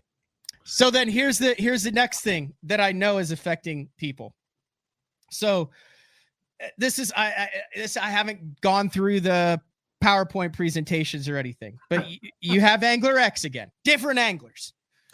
Yeah. And Angler X has fished his heart out. But when he came in, he was kind of green or whatever, and he gets booted from the Elite Series for poor performance. But then he fishes, he grinds, he puts his heart, his soul, his finances, his life on the line, and he requalifies through the Bassmaster Opens, through the EQs. Maybe he's lucky enough that he has a Legends exemption and he gets back in. Well, the way that the points are distributed currently is it takes into account, this is wrong, but this is the general of how it works. For every 5 years you're on the Elite Series, you get to drop your worst year, but then your other 4 years count. That way you can suck if you're really good, but you don't get kicked out for 2 years, unless you're a rookie, in which you get 2 years and it just takes your 2 years. Well, let's say that Angler X had 2 really bad years, but he only gets to drop 1 score. So that 1 score that he doesn't get to drops him out of the Elite Series. Well, now he goes back through the gauntlet and qualifies. He still has all those crappy Angler of the Year scores, even though he's gone through it just like every other open EQ guy or anyone else. And now he's always a year from getting kicked out again because he still has those bad scores that count towards his scores, even though he should start with a clean slate. He should have 2 years. He should not be considered a rookie because he has fished the Elite Series. But what he did years ago, since he requalified, should not count. It is now. You talk, there's a number of guys, but there's also a number of guys that are fishing them that, like, if they requalified, they have to freaking smoke them, or else their 3 previous years on the Elite Series is the reason they got kicked out. They'll just keep getting kicked out every year, even if they have good seasons. Does that make sense? It does. In the same sense, a guy like a Legends or a Jordan Lee, a Legends exemption like a Jordan Lee, he shouldn't get to bring back all of his great finishes to where he can now suck for the next 5 years. He should have the exact same thing that guy who went through the EQ did, where it's a blank slate once you re-qualify for the Elite Series. I have talked about this whole situation 10 years ago, and I've always said you want to keep it simple. You want a clear, what I call a clear path to become an Elite Series angler. But at the same time, you want to have a clear path of opportunity too. And what I threw out there, I think it was like 10, 11 years ago, I think solves that problem. I don't want to get into averages and you can get into whatever you want. You already got people pissed at you in Oklahoma. So do what now? You already got people ticked off in Oklahoma at you. Why? Because you named a lake. I'm gonna have to go back and edit out of the iTunes. Why? I don't know. You just don't name lakes. What? That's why guys are pissed at people for being on fish tips and selling actual lakes. A big thing in Oklahoma right now. Oh, that's Continue. funny, man. Funky Fisherman. He's mad at me. I just blew up Fuqua. I did. Honestly, out of the list of 15 of the best lakes, I didn't even know that was on. I don't think that's on the list, to be quite honest. It's not. I mean, if I was, I would have been there. What were you talking about? Because we also have another professional angler, just like Becker weighed in, who's listening. That because Kurt said this happened to him. Once he requalified, all his old angler of the year standing stayed in place. He called Tripp and was like, "What the hell, Tripp?" Yeah. No, I get it. I just think you gotta have a clear and concise way to maintain your status, and at the same time create a effective way for those people that want to be a part of the Elite Series. Yeah, this is what you got to do. Okay, here's my third thing. The best thing with the PGA Tour is when it comes down to the end of the season and they're like, if this guy makes this 8-foot putt, he gets full exemption. Otherwise, he's going back to the minors, going back to the whatever, web.com tour, whatever it is. Corn Ferry Tour, that's it. It sucks. We've got multiple Corn Ferry Tour players that listen to the show. If you're one of the message me again on Instagram. I want to get you on the show still. Then you post stuff and people send you messages and it gets so buried and then you can't find it. Yeah. But he listens to the show anyway. Yeah. I think he's played like in the US Open one. Anyway. Yeah. What was I talking about? What was I going to rant on next? I don't know. So it was blowing up the points. It was, here it is. Freaking let us know where everyone stands. So after you revamp the point system based on the percentage of where you finish, and you then reset the anglers who legitimately requalify for the Elite Series, so they are not considered rookies, but their finishes before they were returned to the Elite Series don't either help them maintain it or hurt them to maintain their status, then put the system on the Bassmaster website, and just like you update the Angler of the Year list, update the requalification list every single time. That should be 100% made public. So these guys know whether they need to go catch 20 pounds and they're totally screwed and they can just try to win it, or whether they have to go out and catch 12.5 or 13 to try to requalify. And that way you can follow it too. So now you have multiple storylines. You know where everybody stands and they know where they stand, because I know for a fact you got guys that are losing their minds with families at home that are like, dude, I kind of on the edge. I think I'm on the edge. Someone told me I'm on the edge, but I don't know how far I'm on the edge. And they're going freaking nuts in the last 5 tournaments of the year because they don't know whether they should swing to try to make the Classic at Fort Worth, or whether they should go out and try to catch a 12.5 pound limit and finish 60th because it means they can support their family for another year because they're on the Elite Series. And this all came to a head when, like I said, there's Clay. Derek Hudnall was like 50-50. He had $32,000 in earnings for the first 5 events, and he just retired and was like, guys, I'm freaking out of money. Now, he made no excuses. He said he didn't catch him good enough. He didn't do enough, blah, blah, blah. You can go back and listen to it. But like Jacob Wheeler has said on the show and behind the scenes, the most important demographic in the health of professional bass fishing are not the very top guys and not the guys who are just fishing to survive another year. It's that middle of the road guy who makes a career out of this, who supports his family with it. That, it's that guy that you hear of who makes a run on the PGA Tour and they're like, hey, he's been on tour for 9 years and you've maybe heard of him once or twice. Like, that's the heartbeat of the Elite Series, the BPT, the Opens, the Invitationals. And that's the guy that needs to know, in a place where there is no job security, what he has to do to maintain that for another year. Agree. You got to keep it simple, man. I'm not about averages. I think it should be year to year. For those guys out there that are, I am about averages, but anyway, what? No. I am Listen about averages. This is going to be Cliff Note version. Okay. If you perform like I personally believe the field size should be 100 anglers. I think the top 75 from the previous year should automatically earn their tour card. That's the way it is. All right. No averages, no nothing. That's the way it is. I think it's top 70 top or something like that. I think that's the way it works. Yeah. Do what? I think that's the way it works. Yeah, but they use averages. No. Like, if you finish in the top, it doesn't matter what your averages are. You're good for the next year. Top 75. Everybody knows what the number is. I think that's the way it works. Everybody knows. Yeah. That it's fluctuating though. Yeah. Matt. And you have no fluctuation. You know that if you're going to finish in the top 75 in points, boom, you have your tour card. Done. That's the way it works. That's the way it is right now.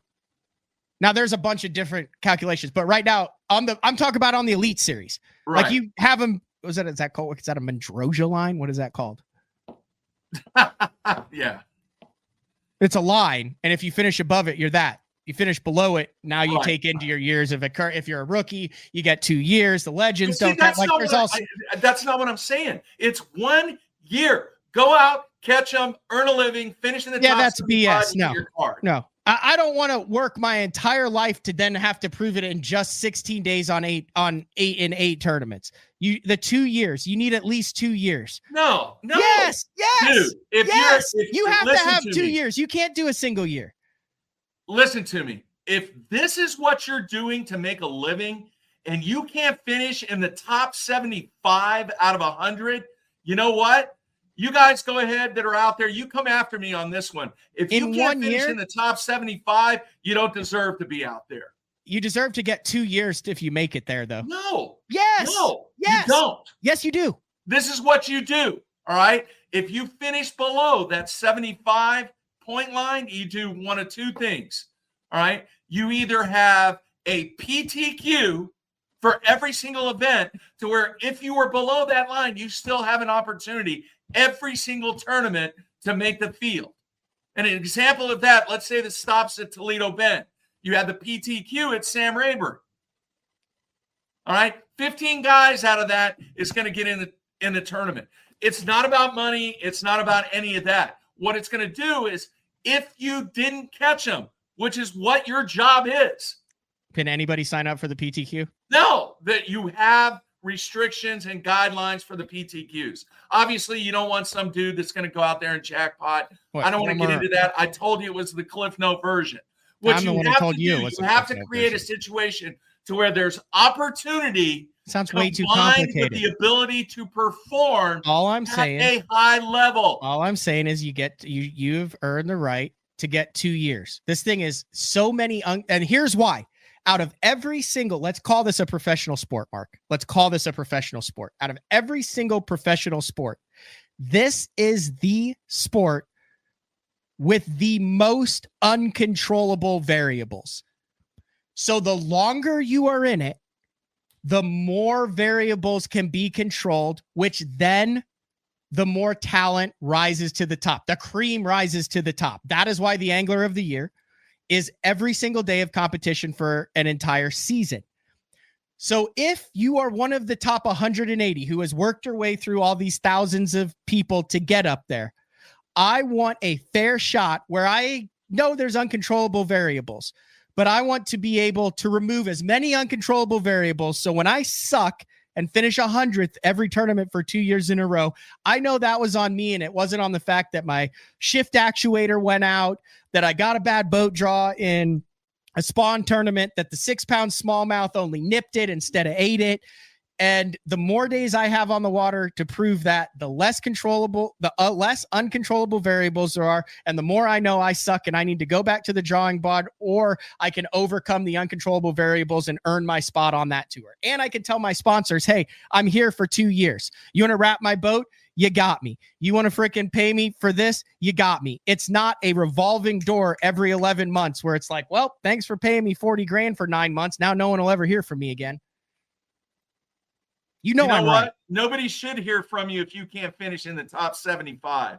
I'm sorry. You know what? That's spoken like someone who's never been there. That's spoken like someone who's never tried to do it. You're taking the tough love approach. I mean, look, that's easy to say until you're staring the guy eye to eye. I mean, come on, dude. Seriously, this is your job. This is not a hobby. This is not the weekend team tournament. This is the profession that you have chosen. Either be successful, and you should get a shot to succeed at it. If you can't finish in the top 75, you know what? You're not successful. You don't deserve that opportunity. You've been doing this for 10 freaking years. You've been saying this, and this is your go-to get people fired up argument. It is not, dude. Yes, it is.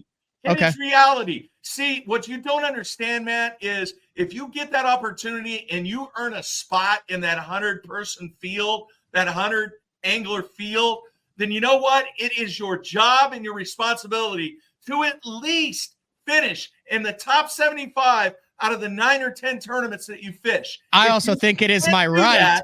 It is also my right that I have earned. That opportunity. It is also my right that I have earned to where I know that I can support my family, my business, and my home for the next 2 seasons, that I can do sponsorship deals for the next 2 years, and that one day isn't going to sink what I worked for 2 decades to achieve. Dude, you know what you do? You know what you do? You have a backup in case you can't go out and perform. You freaking pull everyone who's seriously trying to make this in the opens, who's seriously trying to make this through the invitationals, who already did make it, and then we're told, hey, you didn't make it. They're still a level above you now, but we're still going to charge you $5 grand. You ask everybody on the BPT and the Elite Series on that, and 98% of those guys will 1,000% be on my side of this without a matter of a doubt, and say that you don't understand because you don't have the skin in the game for it. You haven't been there and done that. Oh, dude, it's competition, it's life, it's opportunity, it's career choices. Okay. You don't have to do this.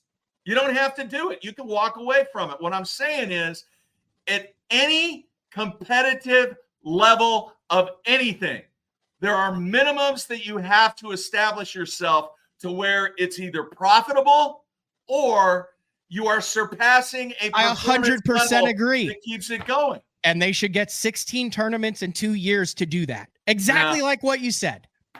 No. Go out, catch them. How much money are you going to make if you finish in the top set? If you finish 73rd in the standings, how much money are you going to make, Matt? There's a bunch of guys who finish 73rd in the standings who make 150 grand a year. Are you out of your mind? Yeah, they win a tournament. Yeah, they win $100,000 for one tournament. How many people that win a tournament are in 73rd in the point standings? Yeah, quite a few. What? I mean, I've been out of it, but I didn't think I was that removed. Are you kidding me? Yeah, I mean, I can name a bunch of guys who won a tournament who are in the 70s in the point standings. I mean, like maybe not this year, but over the course, I can name a bunch of guys. Do your little research on that one. I will, and it'll be like 7 or 8. Dude, you're out of your mind. See, no, I'm not. It's stats. I can prove this. That is part of the challenge with this game. And I would love to hear Kurt Dove on this, because I saw he was on the instant feedback. Yeah, he's going to say that I'm right. So be it. I would like to hear the premise. Where have we challenged the individuals that want to do this? That, you know what, dude, you got to go out, you got to finish in the top 75. If not, here's what I'm going to do. We challenge it by doing an open ZQ. You have to spend $4,000 to go around the country. I'm going to give you an opportunity to make each tournament, if that's what you choose to do. That just sounds like I think that should be 1 year. And they let the opens guys, the top opens guys in on Bass Fest back on Chickamauga. Dude, you are giving these individuals a opportunity to realize that they don't have what it takes. You're telling me that if they don't have what it takes in 1 year, okay, that you should give them 2 years? Yes, I'm not even going to explain why. I literally just explained why for 5 minutes. Because you have engine problems, or you got a hangnail and you couldn't cast. One of those things where you're right, but it doesn't. It doesn't matter. A really bad breakfast from some sausage biscuit that you got at the convenience store, and you were yakking it up. I know that I'm right on this. I know that I'm right, and I don't know whether you're trolling or whether you really are. Dude, I am not trolling. You know why? Because I truly believe that it's all about earning your time. And I think 2 years is too long. I do. All right. I still do. And it's kind of disrespectful for you to tell me that, you haven't been out there and done it, and you haven't been through it and everything. Dude, if you don't perform at the level that I've performed in the corporate world, I don't get to the level that this isn't the corporate world, though. Listen, the word is uncontrollable variables. Everything in the corporate world is controlled. It's a controllable variable. You don't walk into the office and something crazy happens. You don't walk into the office, your entire ICT system, the computer crashes, and your boss walks in and goes, "You're fired. The computer crashed." No, true? But he's going to give me 9 times, going to give me 9 assignments that if I don't take care of business in those 9 responsibilities, you know what? Get out of there, because I got somebody else that can do the job. And I'm going to say this right now. All you guys that are agreeing with Matt, you're entitled to your opinion, but that is part of the reason that so many things have got into the situation that we're in today is because people expect more opportunities than they've earned. The entitlement. Well, it's going to take me 18 events, not 9 events, to show that I can finish in the top 75. Think about that number, Matt. 75. Then why do you bowl more than one game in a tournament? Why don't you just, everybody comes out and you bowl one game and whoever bowls the highest wins? Why do they have so many more games? You know and what? Why do you go through all the rounds? Matt? They reduced the field to 64. 64. That's it. You're done. If you were at the top 64 in the points on tour, guess what? You don't get a 2-year average. You don't get a 5-year Commissioner's Cup exemption or anything like that. To do with if you didn't go out there and you did not perform, and you knew ahead of time that you had to finish in the top 64, listen, so be it. How many tournaments has the most winningest bowler in history won? In total? Over 25?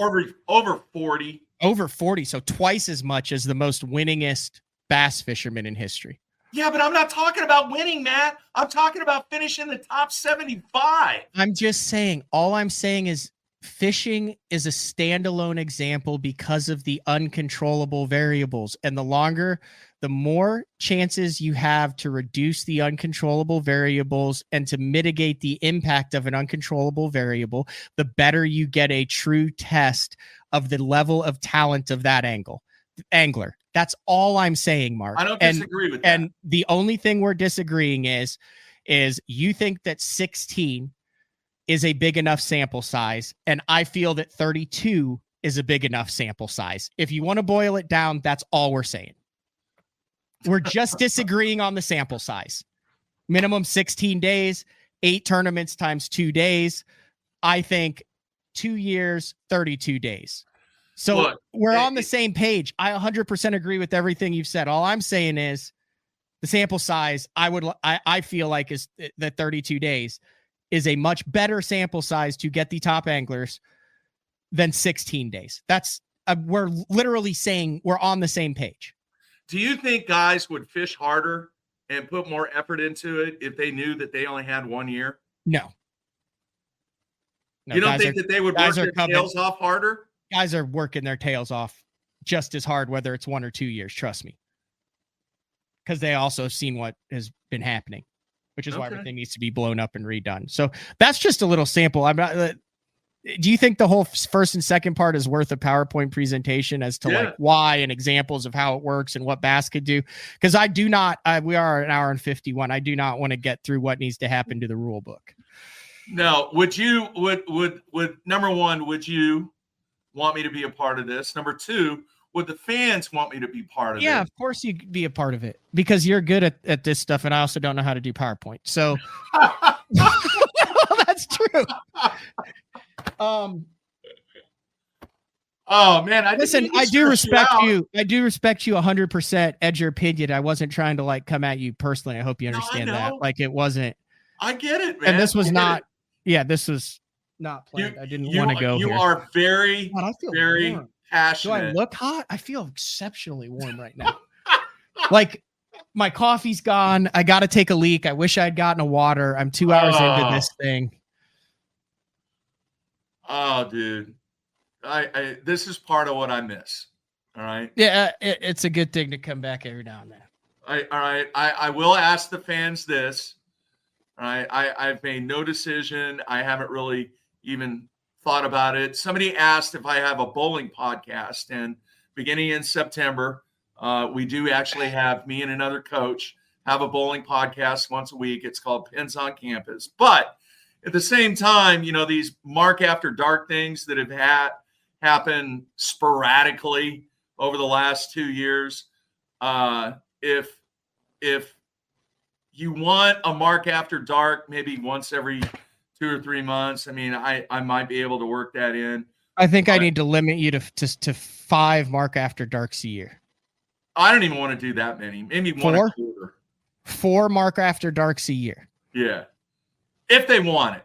All right. And if you guys don't, man, I'm just going to continue to go flip bushes. Dude, hey, we need to have a competition, at other man. people having an opinion in a brainstorm debate. That's not it.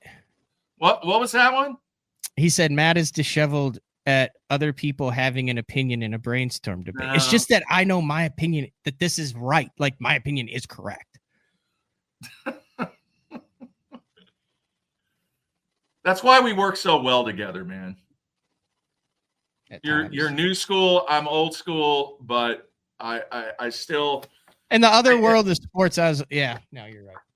Yeah, it's all good. I just don't want to wear out my welcome because I am thoroughly enjoying what I'm doing. I'm very blessed to be able to coach these kids and fish a little bit more. And you know, I think I said it before the few times I've been on the show. I am glad I left when I did, but at the same time, man, I'm very proud of you, Matt, for what you have done and how you have continued to build the brand. I mean, you got almost 20,000 subscribers on YouTube now, and obviously the fans out there are liking what you're doing.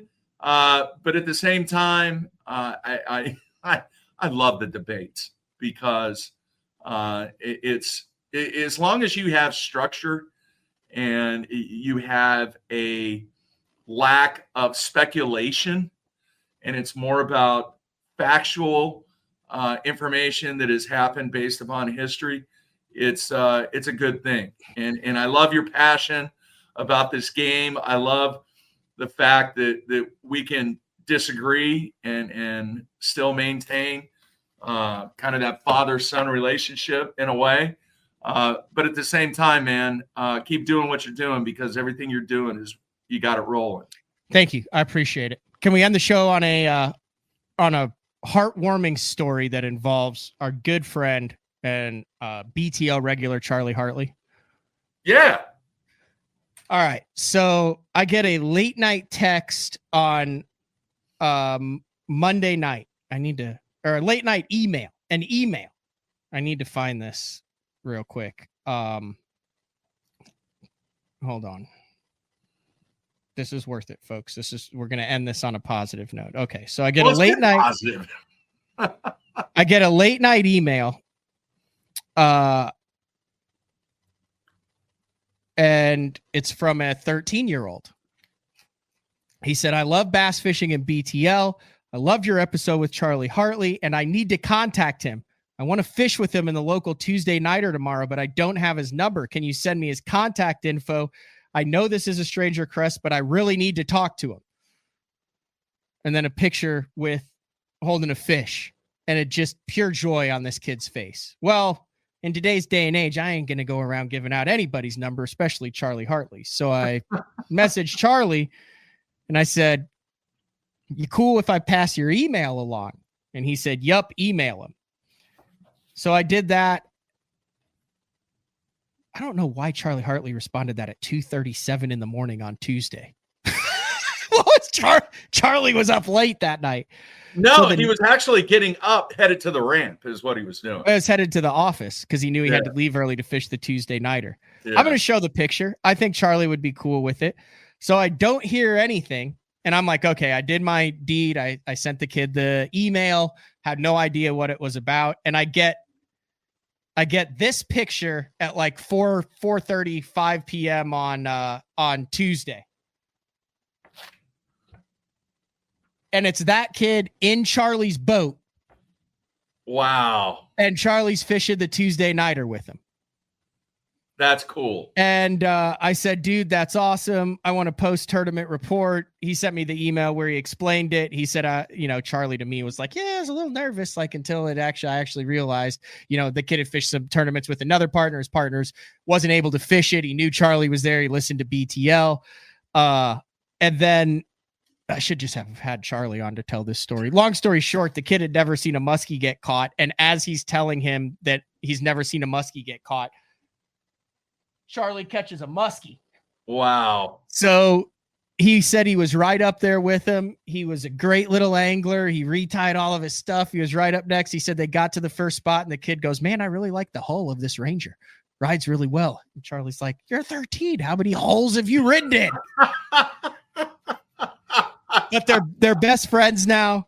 And Charlie and I said it. It's just a little morbid, but I said, dude, that kid is going to remember that experience long after both you and I are 6 feet under. Yeah. And that's just what a good dude Charlie Hartley is. He is. Genuinely good dude. Would not have said anything about it had I not said anything. Yeah. He's one of the coolest dudes out there that anytime you needed any info, you wanted to interview him. I mean, Charlie was all about doing whatever was necessary to create the best situation that's available with whatever he was dealing with. Even if he was dealing with problems back at the company, you couldn't really tell because that was just I think he's got level. People to deal with the problems now. Yeah. He's reached the status of having people. I still have, so if you've been in the studio, did you see my guest bathroom, like the toilet has like because it wasn't. So at night, like when I stayed with them in Florida, Tracy had, his house is as clean as a boat. And so Tracy had these like little lights in each toilet. So like when you lifted up the lid, it like illuminated the bowl so you could go pee in the middle of the night without turning the lights on and your eyes being like that. And I was like, dude, that's freaking cool. So like when I left, there's like a little bed and it had one in it. And like you can change it to like red, blue, whatever. It's like motion activated. So you put it on like the edge of the bowl. So when you walk into the bathroom, boom, you've got a glowing throne. And I think of it the same time every time I walk in. I still have one in the guest bathroom right now. I have it on like a soft blue light. So anytime you go in there and it's dark, the bowl's lit up. That's thanks to the Hartleys. That's impressive, man. That's impressive. By the way, when is the next time that you get on the water? I'm doing with me. Hopefully with me. No, That's the answer I'm looking for. No, listen, I'm doing a Bass Cat photo shoot tonight with the new cat. So I'm a little bit of a pickle here. We'll just say it. I haven't even followed. So obviously I'm title sponsors Best on Tour. But I haven't even called the wrap guy yet. But I got the new boat and I got it dialed in. But then Scott, so today they wanted to shoot Bass Cat wanted to shoot the new boat, but last week I had to go get the power brakes put on. New system, new deal. We're going to do a bunch of cool stuff with power brakes. We're actually going to get Chad, who invented them, mills them out of his shop, the whole 9 yards, right in Oklahoma, in the shop on the water, do some live stuff with that. Anyway, so I had to get that. I had to pick the boat up and then go repick it up after I left my rods. Took it to the bass tank, got all that stuff dialed in. I had to talk with Blake from Beatdown, get all the Beatdown stuff sent in for the front. Then had to work with Pate at Pro Guide because I went with the new Pro Guide charger in the back and then the lithium starters as well. So we're going to have Pate on and he's going to hook me up with the app and stuff for a segment. It's Matt Ask More Dumb Battery Questions is what we're going to call that show. And so I had to do that. And then I went and broke it in a little bit, made sure everything just worked for a day. And then I got to do the shoot tonight with it unwrapped, and then I have to get it wrapped, and then practice starts on Saturday at Eufaula. So there's a chance I'll be in an unwrapped boat at Eufaula. It's not because I'm not like, I don't want people to see where I am. I mean, I averaged 8.5 pounds a day last year. So it's not like people are really looking except to figure out where not to be. Okay. So what does that have to do with you taking me? Oh, sorry. So tonight's out. And then tomorrow I have to go up to tomorrow. I've got Drew Gill. I'm fishing tomorrow. I'll just tell everybody my schedule. So tomorrow I go up to the bass tank in the morning. Scott gets me dialed in and then we film some stuff up there. And then Drew Gill in the evening. And then I'm going to have to reschedule it because Matt Stefan and I, you heard about this 28 species in 10 days, all Master Angler Awards? Yeah. So we're starting our process of that. So the first real meeting is tomorrow night. I'm not sure if do you think I should record those and then they'll be a part of the final product? Or do you think everything should be like, should we, if it's 10 o'clock at night and we're having a couple cold pops and we're just literally starting the logistics process of how this is going to work, do you think I should just go live with that and then it's still part of the final process? Do you think people should be able to follow what we're thinking and talking about along the way? Or do you think that we should maybe keep some of that close to the vest? I think you should have a hybrid and do both. Okay. That's what I'm thinking. Yeah. So I have to have that with him. And then Thursday night is Shawnee Twin Lakes jackpot night with Austin, who just got married. Congratulations, Austin and Cheyenne. Austin Cranford, Bassmaster Opens angler, who, if it was your way, is going to work his tail off to get there. And then if he has one bad day. He's going back. He's going back. Hey, it was fun. It was fun. I hope everybody didn't grow tired of the conversation. No, I enjoyed it. I thought that was a very healthy debate. Hopefully I didn't. Did I monitor it well? Yeah. Okay. Yeah. I'm sure when people watch the replay, they're going to go, Jeffries is out of his mind, but I really am not. I think some of the old school guys will still agree with you. Which is good. Yeah. Which is good. All right. So when are we going fishing? That's how we're going to end. That was the original question. So that takes us through this week. So all next week I'm at Eufaula. That's the Bassmaster Open. Yeah. And then the week following that, one of those days I'll probably have to get the boat wrap, but that week of the 24th through the 29th, because then I'm basically gone for a month. That's what I'm July. So it's the not 24th through the 29th. Yeah. Okay. Well, why can't you go this week? You can't go Thursday or Friday? I just said Thursday.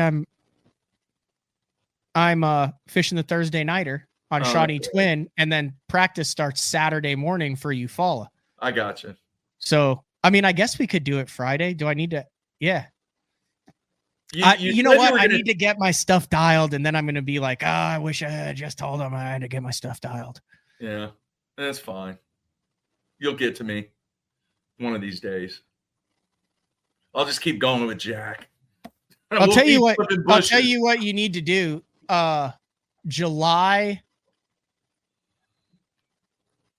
This is no joke, Mark. You need to fly into Syracuse the night of July 16th. I'm dropping my buddy Darren off at the Syracuse airport. And then the 17th, 18th, and 19th, we'll fish Oneida and Thousand Islands. Because you've never done that. No, I fished Oneida. Okay, we'll go back up to Thousand Islands. Yeah. Okay. Hopefully that's not it's over ICAST. I'm not going to ICAST this year. Well, no, hopefully that's not the week of Junior Gold. That's when I do my major once of the year scouting from my office. Let me look real quick. You need to be at Syracuse either the night of the 16th or the morning of the 17th, and then you have to fly out the afternoon of the 19th because I have another event that I haven't talked about that practice starts on the 20th.